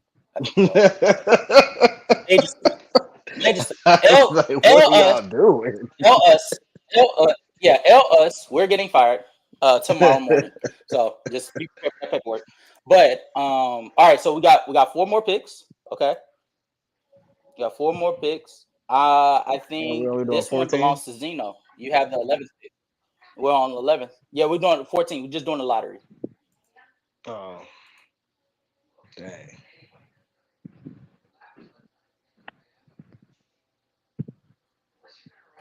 Yeah. Zeno. Oh, it's me. Oh, shit. My fault. Yeah. I just realized. My fault. 1 second. So, I'm GSW this time. All right. So, 4. Number 11. Golden State Warrior.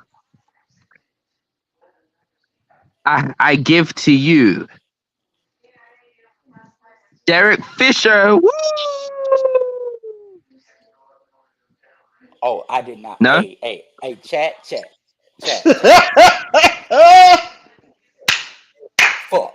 Oh my God, dog. Oh my God. He just. Right. Oh my God, bro.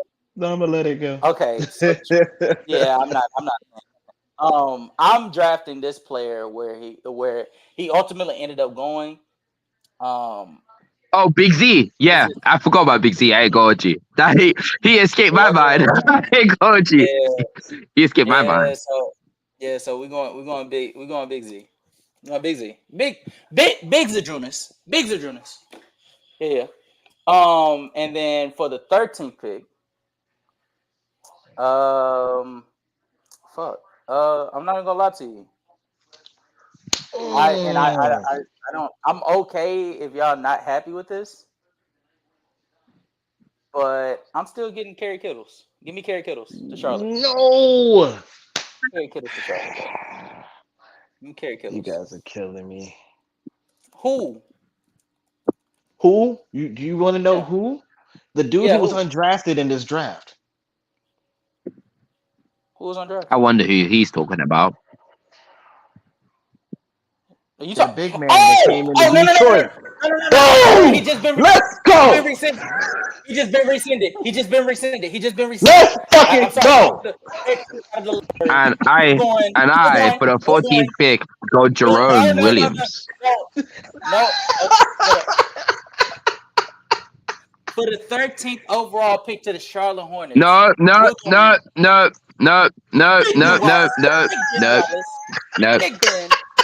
Big Ben Wallace, y'all. Yes, sir. Oh No. man! You don't get it. You don't get that pick. You don't get that pick, little bro. No, you don't get that pick. First off, Zeno, you didn't even remember he was not drafted in this draft. Big Ben Wallace. Yes, sir. So, Yes, sir. not my fault. Hey, I got a chance. He doesn't get it. Big Ben The Wallace. fact that I got y'all both with that, like, yo, wait, who was that? Yeah, Big Ben Wallace. Big Ben Wallace. All right, fine. Damn. You want him? You want him, bro? Because I actually, you know what? I ain't gonna lie to Nah, you. just keep him. Just keep him. Just keep him. I'll go Kerry Kills. Just give me Kerry Kills. No. I will trade you Kerry Kittles for Big Ben just because Big Ben is exactly what the Sacramento Kings could have used. Yeah. That's exactly. They had a tremendous offense and their defense was okay. But if you have Big Ben there for that time where they go up against the Lakers, Probably would help that. Ben helps Chris Webber. He saves Chris Webber. But then again, let me put this in there. I feel Big Ben wouldn't have been Big Ben if he didn't go undrafted. You think so? Think about it like this. He had a chip on his shoulder. Of all the dudes who went before him that he knew he was better than. Mm-hmm. And he went back into the lab that night. He was in the gym. I mean, throwing it. Throwing bricks, apples. Yeah, I was about to say. Miss Smoking Nails. He definitely not took on offense. He didn't need to now, right? He didn't need to. He was in so dominant defensively. He was in the gym shooting free throws in the opposite direction. He was in the gym. Hey, I mean, you know what? He could have been in the Big gym Ben shooting the reminds me opposite of? direction, or he could be like Shaq and then shoot with one hand and still missing. I don't know what you want me to do here. He was in the gym on the ball at his foot. What was he? Hey, you know what? You know what he reminds me of? Big Ben in the gym reminds me of you in the gym. What's his name? Yo. Me? Possibly me, yeah. But it also reminds me of Rudy Gobert. Like, what does he even do in the gym, man? Love catching big dunks. No. Smoking. I know Rudy this. I'm gonna say this. Rudy this year. Rudy this year looks a lot more impactful with the ball in the post. No, but I'm saying Big Ben gets undrafted and it motivates him to be even worse on offense. You're so dumb. That's what I want to talk about. I want to talk about how bad he was on so offense. dumb. Like, let's talk about that, buddy. Oh my The God. champion. Yeah, the champion. But yeah. So the more I'm looking at this list, oh my God. Yeah, hindsight. Ben Wallace probably is a top 10 draft pick. I can't believe you said that. So like Ben Wallace probably gets trumped over. He probably a top 5 pick. He probably gets that pick over Jermaine. He slides everybody out. Yeah. Yeah, that's probably I what don't know. happens. He is. All I these might dudes who still didn't. keep. I might. Sorry, Karen. Are you keeping Oh, Eric Dampier over Ben Wallace? no, Tony I was Delk? gonna say no. What? mm-mm. No, because some of those players that ended up getting drafted, they Flamed out. yeah, they Yeah. weren't good. I might Shoot. still keep him in a Roy Timberwolves. I might Rogers. still keep O'Neal. You Roy thinking Rogers. because he helps KG so much on the offensive end. That's fair. Yes. But then on the Boston Celtics side, I'd argued I think Ben Wallace could have helped Paul Pierce on the defensive end. A lot more. Yeah. Yeah, he could have helped him. Or okay. And we're talking fit. If we're talking fit, best case scenario, he gets the sixth pick in Sharif's place. Worst case scenario, he gets the Dallas Mavericks picks and Stephon Marbury's case. Mhm. Either way, he's a top 10 pick because I think Dallas could have used him, especially with Dirk and Steve Nash when they got together. I think the one problem was their defense. I think if you put him there at the 5 to pair it with Dirk, I think that defense becomes good enough. They win a championship. I think I'd argue they win a championship if Ben Wallace is there. But that's just me. That's just me. But his defensive impact goes unnoticed. But Rodney, you speaking about his offense like that, I wasn't like that speaking nigga about got his offense. I didn't say that, anything about that. that nigga I that hadn't that said nigga anything about his offense at all. that nigga Ben Zeno Wallace. spoke about that. I didn't say anything about his offense. That nigga Ben Wallace's offense was so impactful, Zeno, that nigga he went from I just want you to know, Rod. He's a nasty individual. Just want you to know I that. know. I'm aware. Ben Wallace went from I'm gonna get drafted and I'm gonna be terrible offensively to I'm not getting drafted. I'm gonna be even worse offensively. Okay, all right, Look all at right. Rodney's face. I'm gonna Rodney's stop. like, I've slapped the shit out of you, boy. Yeah, that's not the face that you see there. That is he's like, really, dude. I mean, you can say what you want. You even forgot that the dude was not even in the draft. That's fair. That's fair. I didn't. Basketball knowledge I did. that you I don't did. know. Okay. All right, And buddy. then when I brought it up, y'all got all excited because y'all knew who it was. Get out of here. All right, buddy. I'm not doing this with you. Oh, now you're not doing it with me. Okay. Very well. All right, nigga. All right. You're disrespectful. I can't with you. I can't. Hey. All right, chat. So as you guys know, we typically do this thing where, and trust me, chat, we're going to start clipping these things after each show, where we're going to start posting these on social media and getting the word around. So I want you guys to help us and give us some topics and stuff you want us to do on this. But it's none other than our YouTube short segment, Who's Better? And unfortunately for everybody, y'all got to get educated by none other than me, the casual. Yeah. Casual. The cash wheel. With side note, guys, do you peep the lighting? And how Justin.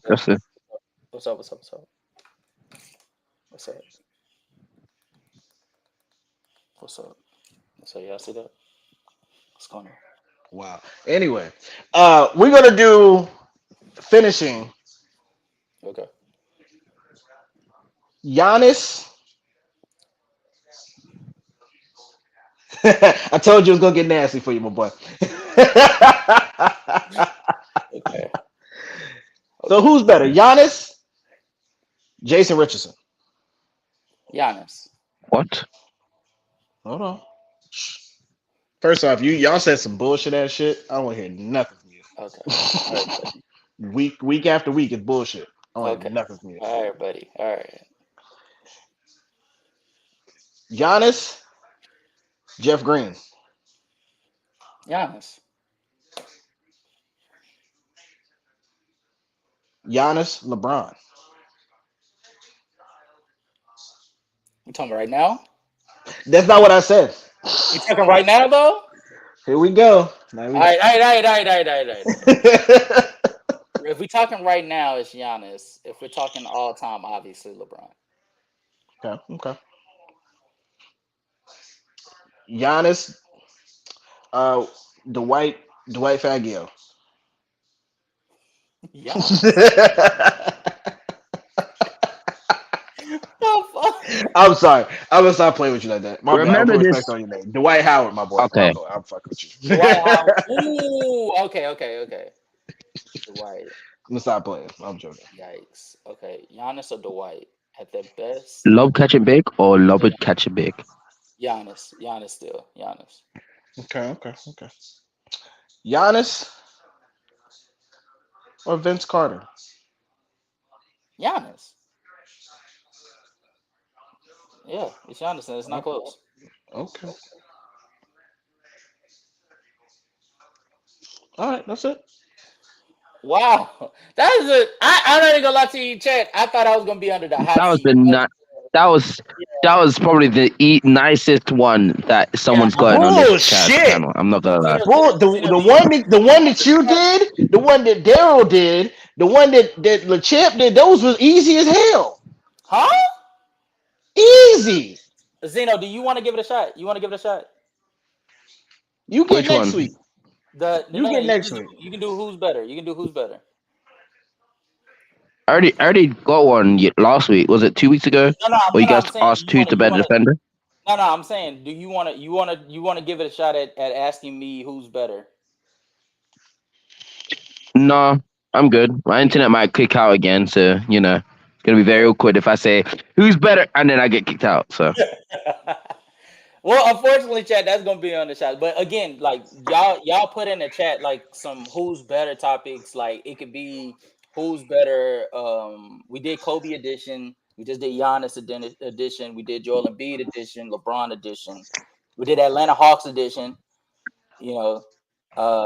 Shit. We got we open to doing any of them, but just throw out some ideas. Here we got about, I say probably about 15 minutes. I'm gonna put the chat. I'm gonna put the link in the chat. Allow you guys to come up here. We still waiting on Yeah, that's what I'm saying. Jason. That's what I'm saying. I'm still waiting. Yo, Jason been on that daggone 2K for about 5 days. Yeah, that's Come what on, I'm bro. saying. But Bo was supposed to come and answer the simple question. You know what I'm saying? Like, he was supposed to answer the simple question of what is, and I'm gonna ask it again to the chat. What good does you creating advantages for your teammates if you're not going to give them the opportunity to capitalize on the advantage you created them?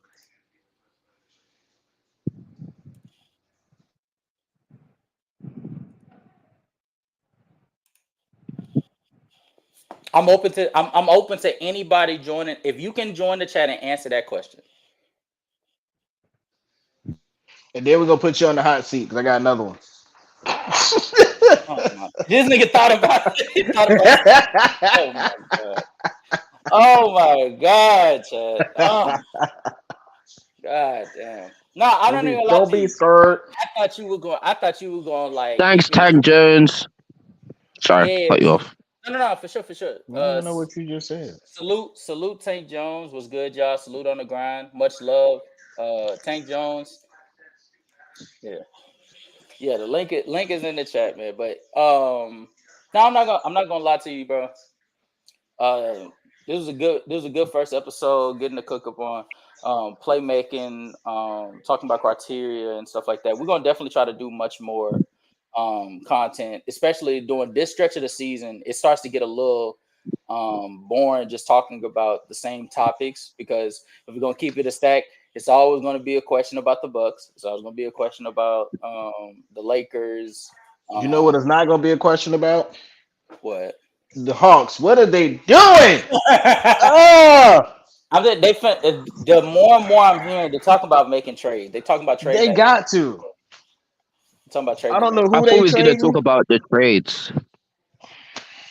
I don't know who they trained, but they need to trade a bunch of people at this point. I need a little more information before I'm ready. Before I want us to talk about those trades because all of these trades are purely speculation and it's not even from reliable sources. Like Adrian Wojnarowski hasn't reported any conversations. Shams hasn't reported Give any us Bogey. trades. You said bogey?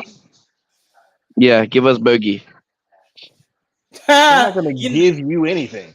I'm not. Well, I'm not even gonna lie to you. That wouldn't even be the craziest thing. Like trading.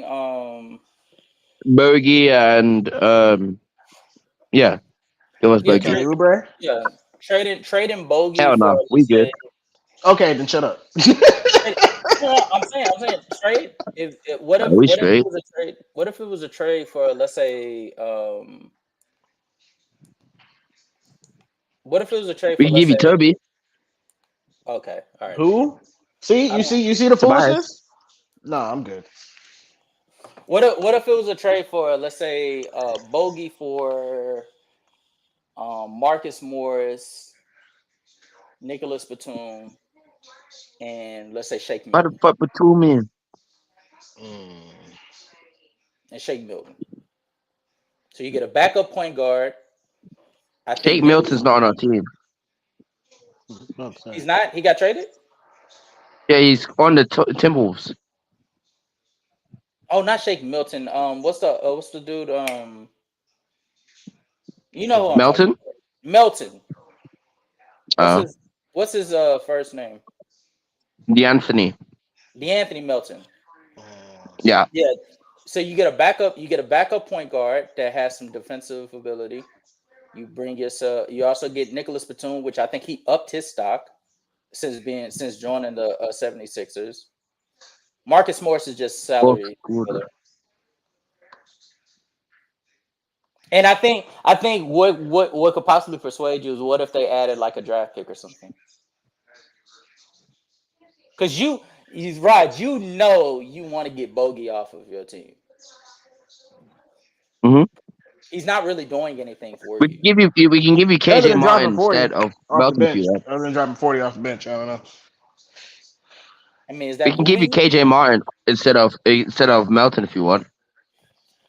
Is that moving you though? None of them are moving me. None of that is moving me at all. Yeah, that's what I'm saying. Like, none of And them. I'm ignoring the 76er boy back there. He being nasty. He being straight nasty today. Like, I don't know. None of them like Bogdan. Was it? Yeah, it's Bogdan, right? But yeah, both of them are Bogdan. No. One is Bojan. The other one's Bogdan. Bogey.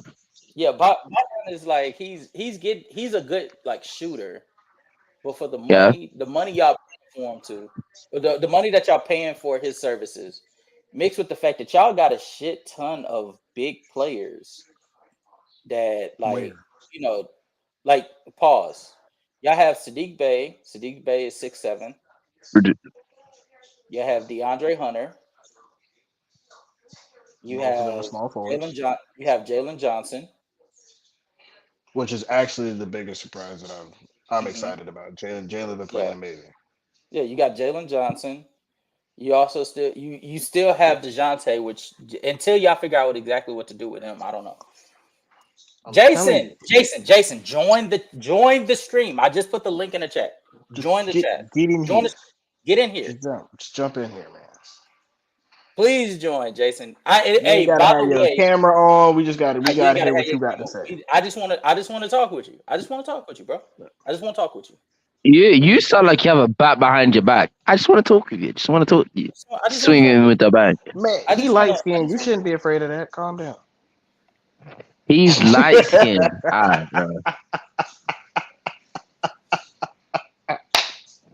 You're wrong for that.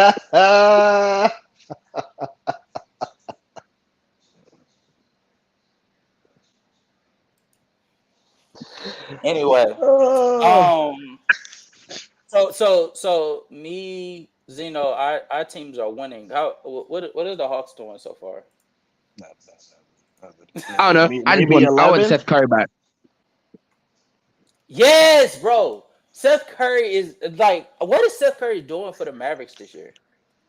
I don't know. I don't That think he's boy been on needs the to be court back. for real, is he? That guy needs to be back for us, man. He's You averaging don't what understand how now? much I Crazy, missed that. bro. Oh my He's God, just he's trying to get averaging. everybody on his team. That nigga's averaging Oh, no, 4.9 well, shit. per game. They're wasting this nigga, bro. He's shooting 40% from the three. They're wasting. This nigga's only playing 13 minutes a game.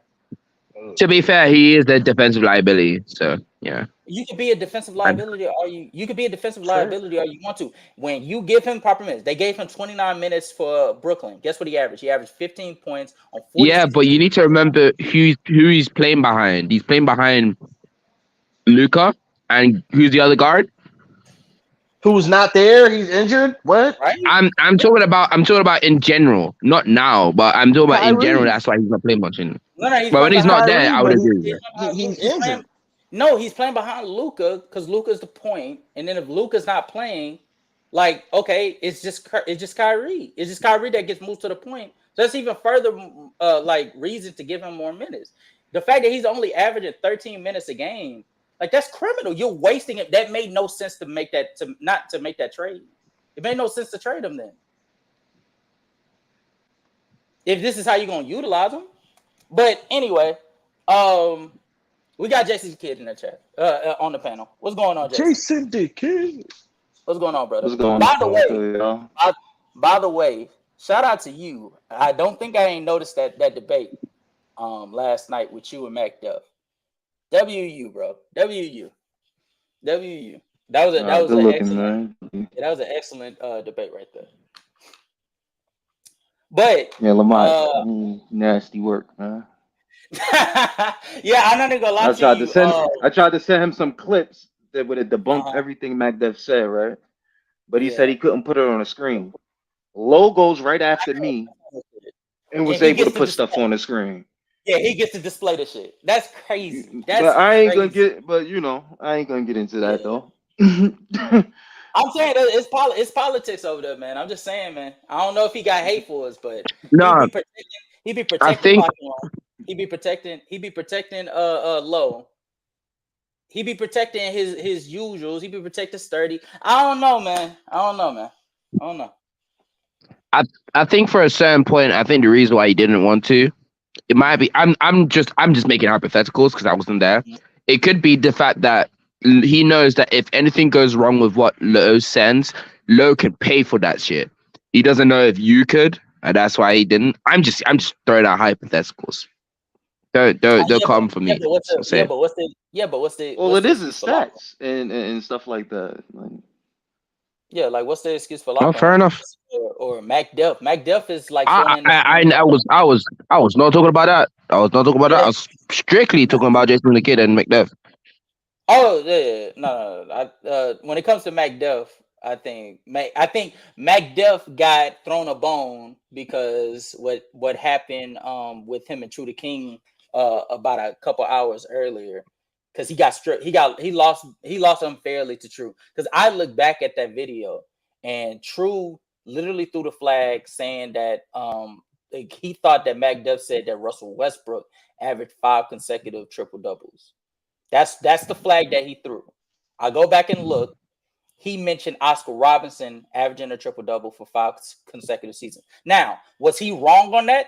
Absolutely, he was wrong on that. But that's not the flag that was thrown. So because you threw the wrong flag, you should get penalized for throwing the flag for the wrong thing. I agree. Yeah, but Jason, man, that's not why you here. You here because Yeah. you said Allen Iverson, over man. We Kobe, gonna stop bro. the slander. Iverson over Kobe and Shaq. Go ahead and cook. I'll let you cook, bro. All right. Especially when it comes to Kobe, right? Kobe was a great passer. I think Iverson was a great passer as well. Kobe had way better offensive teammates that he actually could have passed the ball to.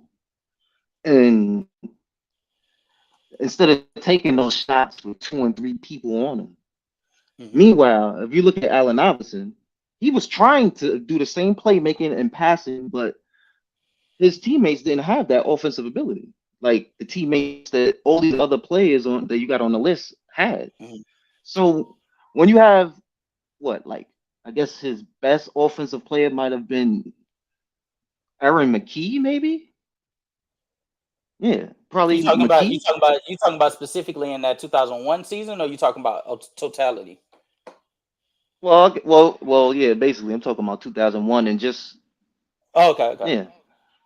Oh, That's if all we're he talking about had. 2001, I mean, if we're talking about 2001 specifically, I'm open to that conversation because I agree. I think that offense was, to be honest with you, I think that because of him being as elite of a scorer as he was that season, averaging 31 points per game, shooting, like, considering how many shots he had to take, shooting very well from the field. I think that offense had no business being the 13th ranked offense in the NBA. And so I give him credit for that. That being said, though, like, when I'm talking about him, I'm talking about in totality. And he's had let's talk about the offensive piece he did have for the 76ers on the back end. Because he did have Okay. Chris Webber who averaged 20 for them. It's Chris Webber after the injury. They'd have Kyle Korver. No, but even even with Chris Webber after the injury come to the 76ers, he still was good enough to average 20 a game. Because he's a great player, like I agree. all time. I agree. He was a shell of himself when he went to the Sixers after that injury. But there's moments in that 2000, I think it was 2006 season, where Allen Iverson was so stuck in score mode that he just completely looked off, giving opportunities to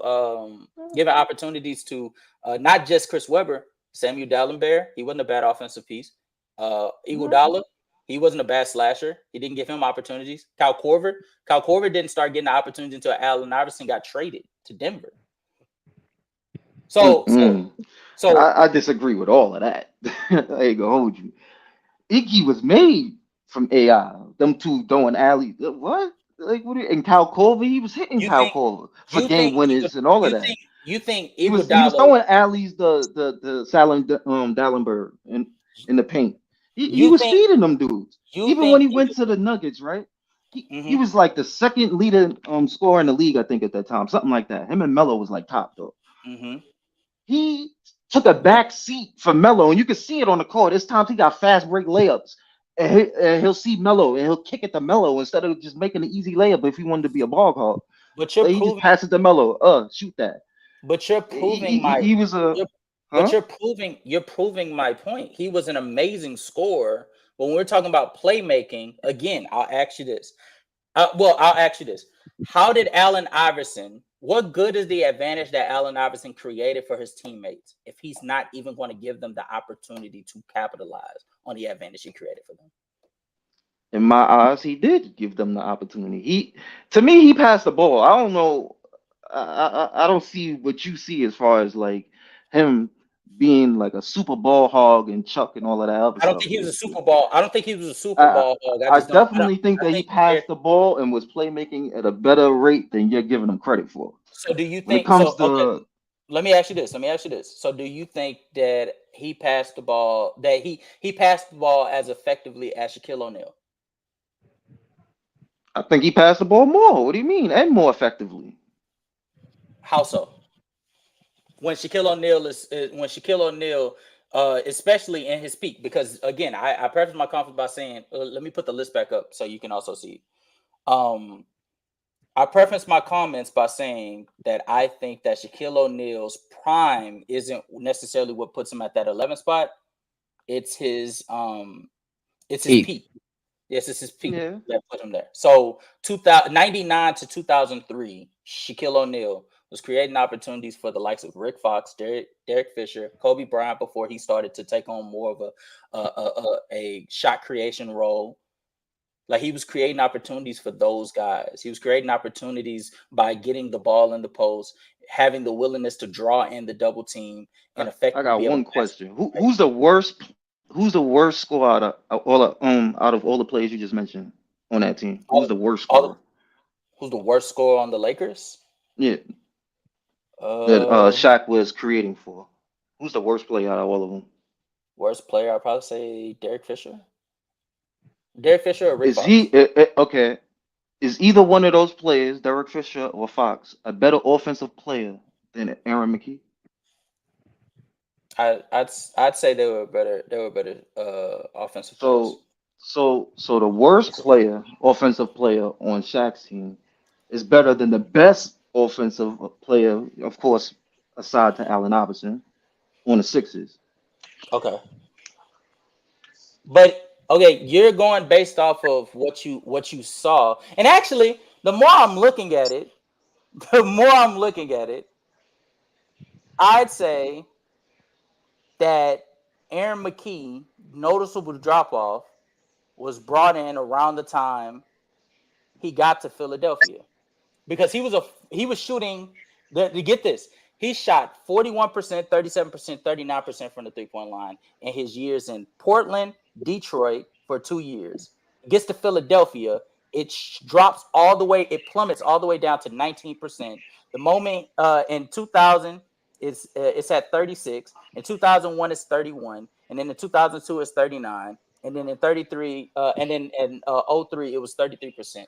So his 3-point percentage dropped the moment he got to Philadelphia, and it took I say 3 seasons for him to get back into it. You could all Mm. right. No, actually, it's not my And argument. well, No, no, no. and his Ask your question. and his attempts I was the would I same. would talk it up to the bad the what's called the bad offense on that team, because when you sit down and look at the offensive pieces that Aaron McKinney has, like what what offensive pieces outside of Iverson does he have to actually help him get those shots off? No one. I, So I agree. I agree. I And agree. a But tough defense in the I, 2000s. Man. I exactly, think and not only that. No, wait. Not only that. When you talk about that and you talk about his 3-point percentage, remember that's him being the second best offensive option on that team. Now now remember that's the second best offensive weapon. Now Shaq is playing with these two players in Rick Fox and what was the other one you said, Derek Fisher? Derek Those Fisher. two aren't even the top 3 best players on the old school offensive weapons on that team. Mhm. So like they have less attention. They have less attention drawn to themselves compared to Aaron McKinney. So So, is well, it no shit, they're gonna okay? do better. They Okay. also had Tony Kukoc. Okay, so then let me ask you so then let me ask you this question. So then if that's the case, right? Are we arguing who had the better talent around them for them to facilitate to? Are we asking Yes. or are we debating what opportunities did you give them? Because that's the argument that I'm saying. I'm saying Yeah. in Allen Iverson's prime, not saying he didn't do it, but to the extent that Shaquille O'Neal, Jordan, Kobe, CP3, etc., did for their team, the advantages they created and how they allowed their teammates to capitalize on the advantage they created for them. Allen Iverson does not belong in that conversation because on countless occasions he chose the route of being more so of a scorer than a facilitator in roles to where in some instances he did not even have to be that much of a scorer, but he chose to take that to the infinite So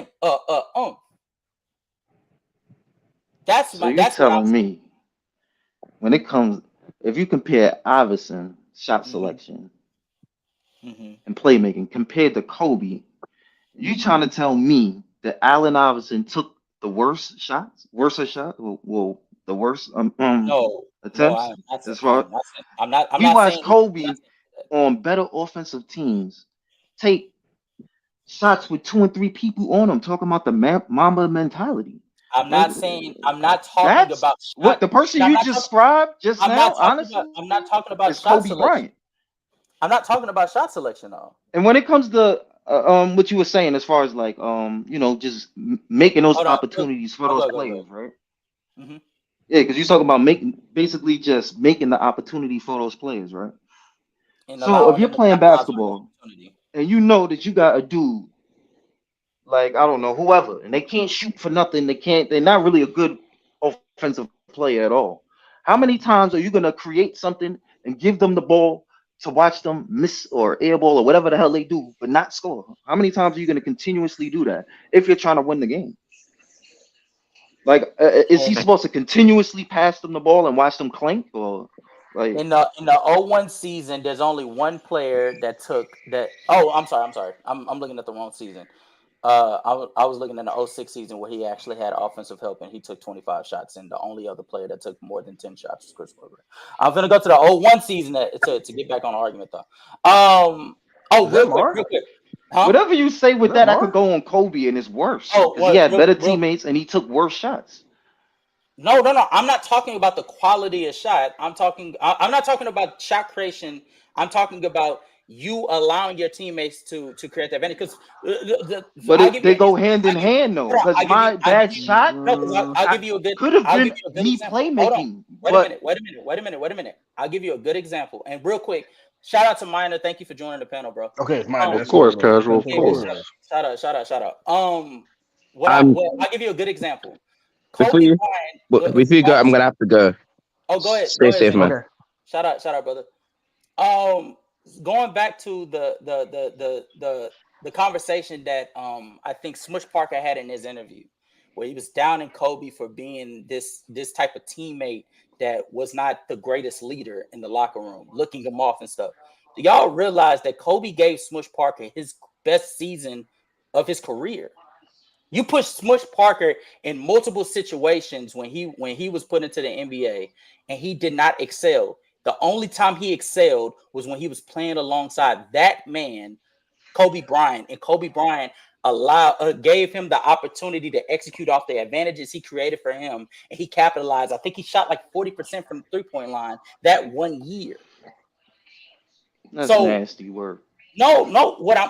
All I'm saying is, when it comes to Allen Iverson, it's not the fact that he didn't create for his teammates. He did, but to the level that Kobe did, specifically on the back end of his career. Because we could say what we want to say about when Shaq left from 04 to like 06, or even 04 to 06. That Kobe stretch, I agree with you. That was a nasty level of selfish basketball play on his side, to where he was not allowing his teammates to even get a shot off because he didn't trust his teammates. I agree with you there. But when we talk about the 07 to 2013 stretch, to where he was creating advantages for Smush Parker, even he was creating advantages for Andrew Bynum, he was creating advantages for Paul Gasol when he came, Ron Artest, Trevor Ariza, Shannon Brown, like the list goes on. Derek Fisher, the list goes on and on. Those are things. That is the reason why Kobe Bryant. His players is better than all the other players, man. Come on, man. Stop it, man. It's not about the level of player. It's about the opportunities that they're given. You can be as good as you want to be. If you look at some of the teams that LeBron played with, some of those dudes aren't anywhere near as good as, or actually the same level as what AI had. But the fact that LeBron took teams that should have not been there, they should have never been in the situations that they were. But because of LeBron giving them the opportunities, giving them that confidence, that's what put them in those positions. Mm-hmm. If you don't give him an opportunity, and we were talking about this earlier, if you don't give him an opportunity, how you gonna know if we're gonna be able to do anything? I got to give you an opportunity to fail.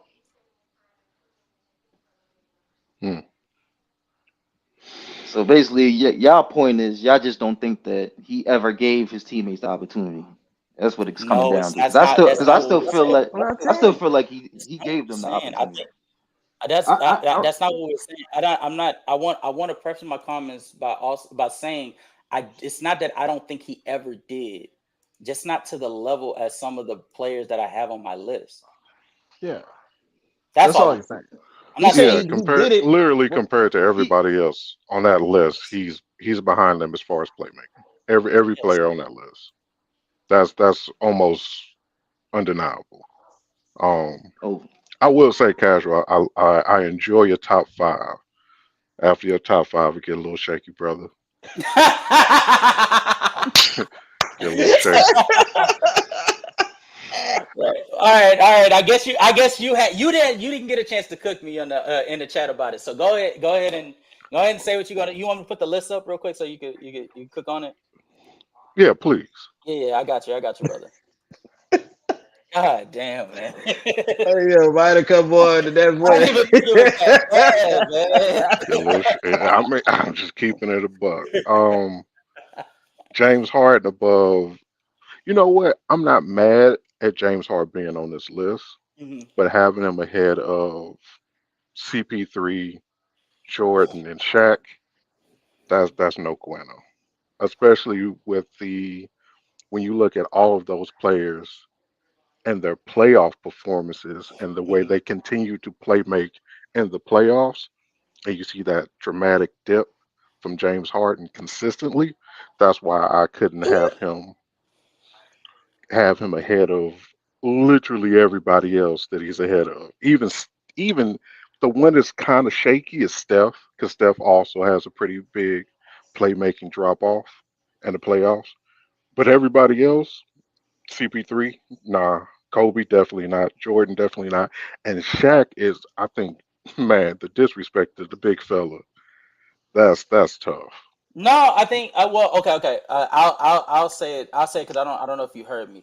The reason why Harden is six is because the guys that come before him, like in Bron's case, in Magic's case, in Nash case, Jokic and Bird, I think that those guys get ahead of Harden because I cannot make the argument about Harden having to have as much usage as he had for Hmm. that era and Hmm. having to create everything in each system he was in Kevin McHale and in the Mike D'Antoni system in Brooklyn under Steve Nash, which we all understand is an egregious head coach, and in a system with call it with Doc Rivers, and even now with Ty Lue, he's been put in position to where he has to be the primary creator. And although I'd say this season, I'm awaiting to see in the postseason to see if it translates. But for every situation he's been in, you can say whatever you want about his scoring output not staying the same in the postseason. But one thing you Hmm. cannot deny is his playmaking ability. He is consistently in the regular season and the postseason creating opportunities for the likes of Eric Gordon, for the likes of Lou Will when he was there, for the likes of Patrick Beverly when he was there, shooting the best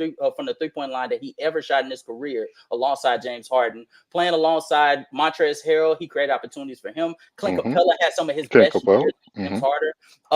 Even CP3 was able to get off of the breaks. That Chris Paul and James Harden experiment was successful in large part due to both of them being fantastic playmakers. So that's why Hmm. it translated. Like in every situation in Brooklyn, there was a stretch to where he was considered the best player in the world for that stretch that he was playing, but until he got hurt, he was considered the best player in the world, in large part due to his playmaking and how he was able to create advantages for the like the Nicholas Claxton, Joe Harris. The names go on, while KD and Kyrie was even out for that stretch. And then you bring him to Philadelphia and you put him in a situation where he has to benefit mainly off of pick and roll, specifically with Joel Embiid, which I'm not making it seem like that's like the hardest job in the world, but we see Hmm. what it looks like. We see the difference with Tyrese Maxey running that pick and roll with Joel Embiid, and when James Harden was running with it, it looked more effective. James Harden created advantages also for Tyrese Maxey and Tobias Harris, and that translated to the postseason. A large reason of why they were able to get 2 games off of the Boston Celtics, which was in large part due to the creative playmaking that James Harden had, to where he could be able to get the max out of Paul Reed.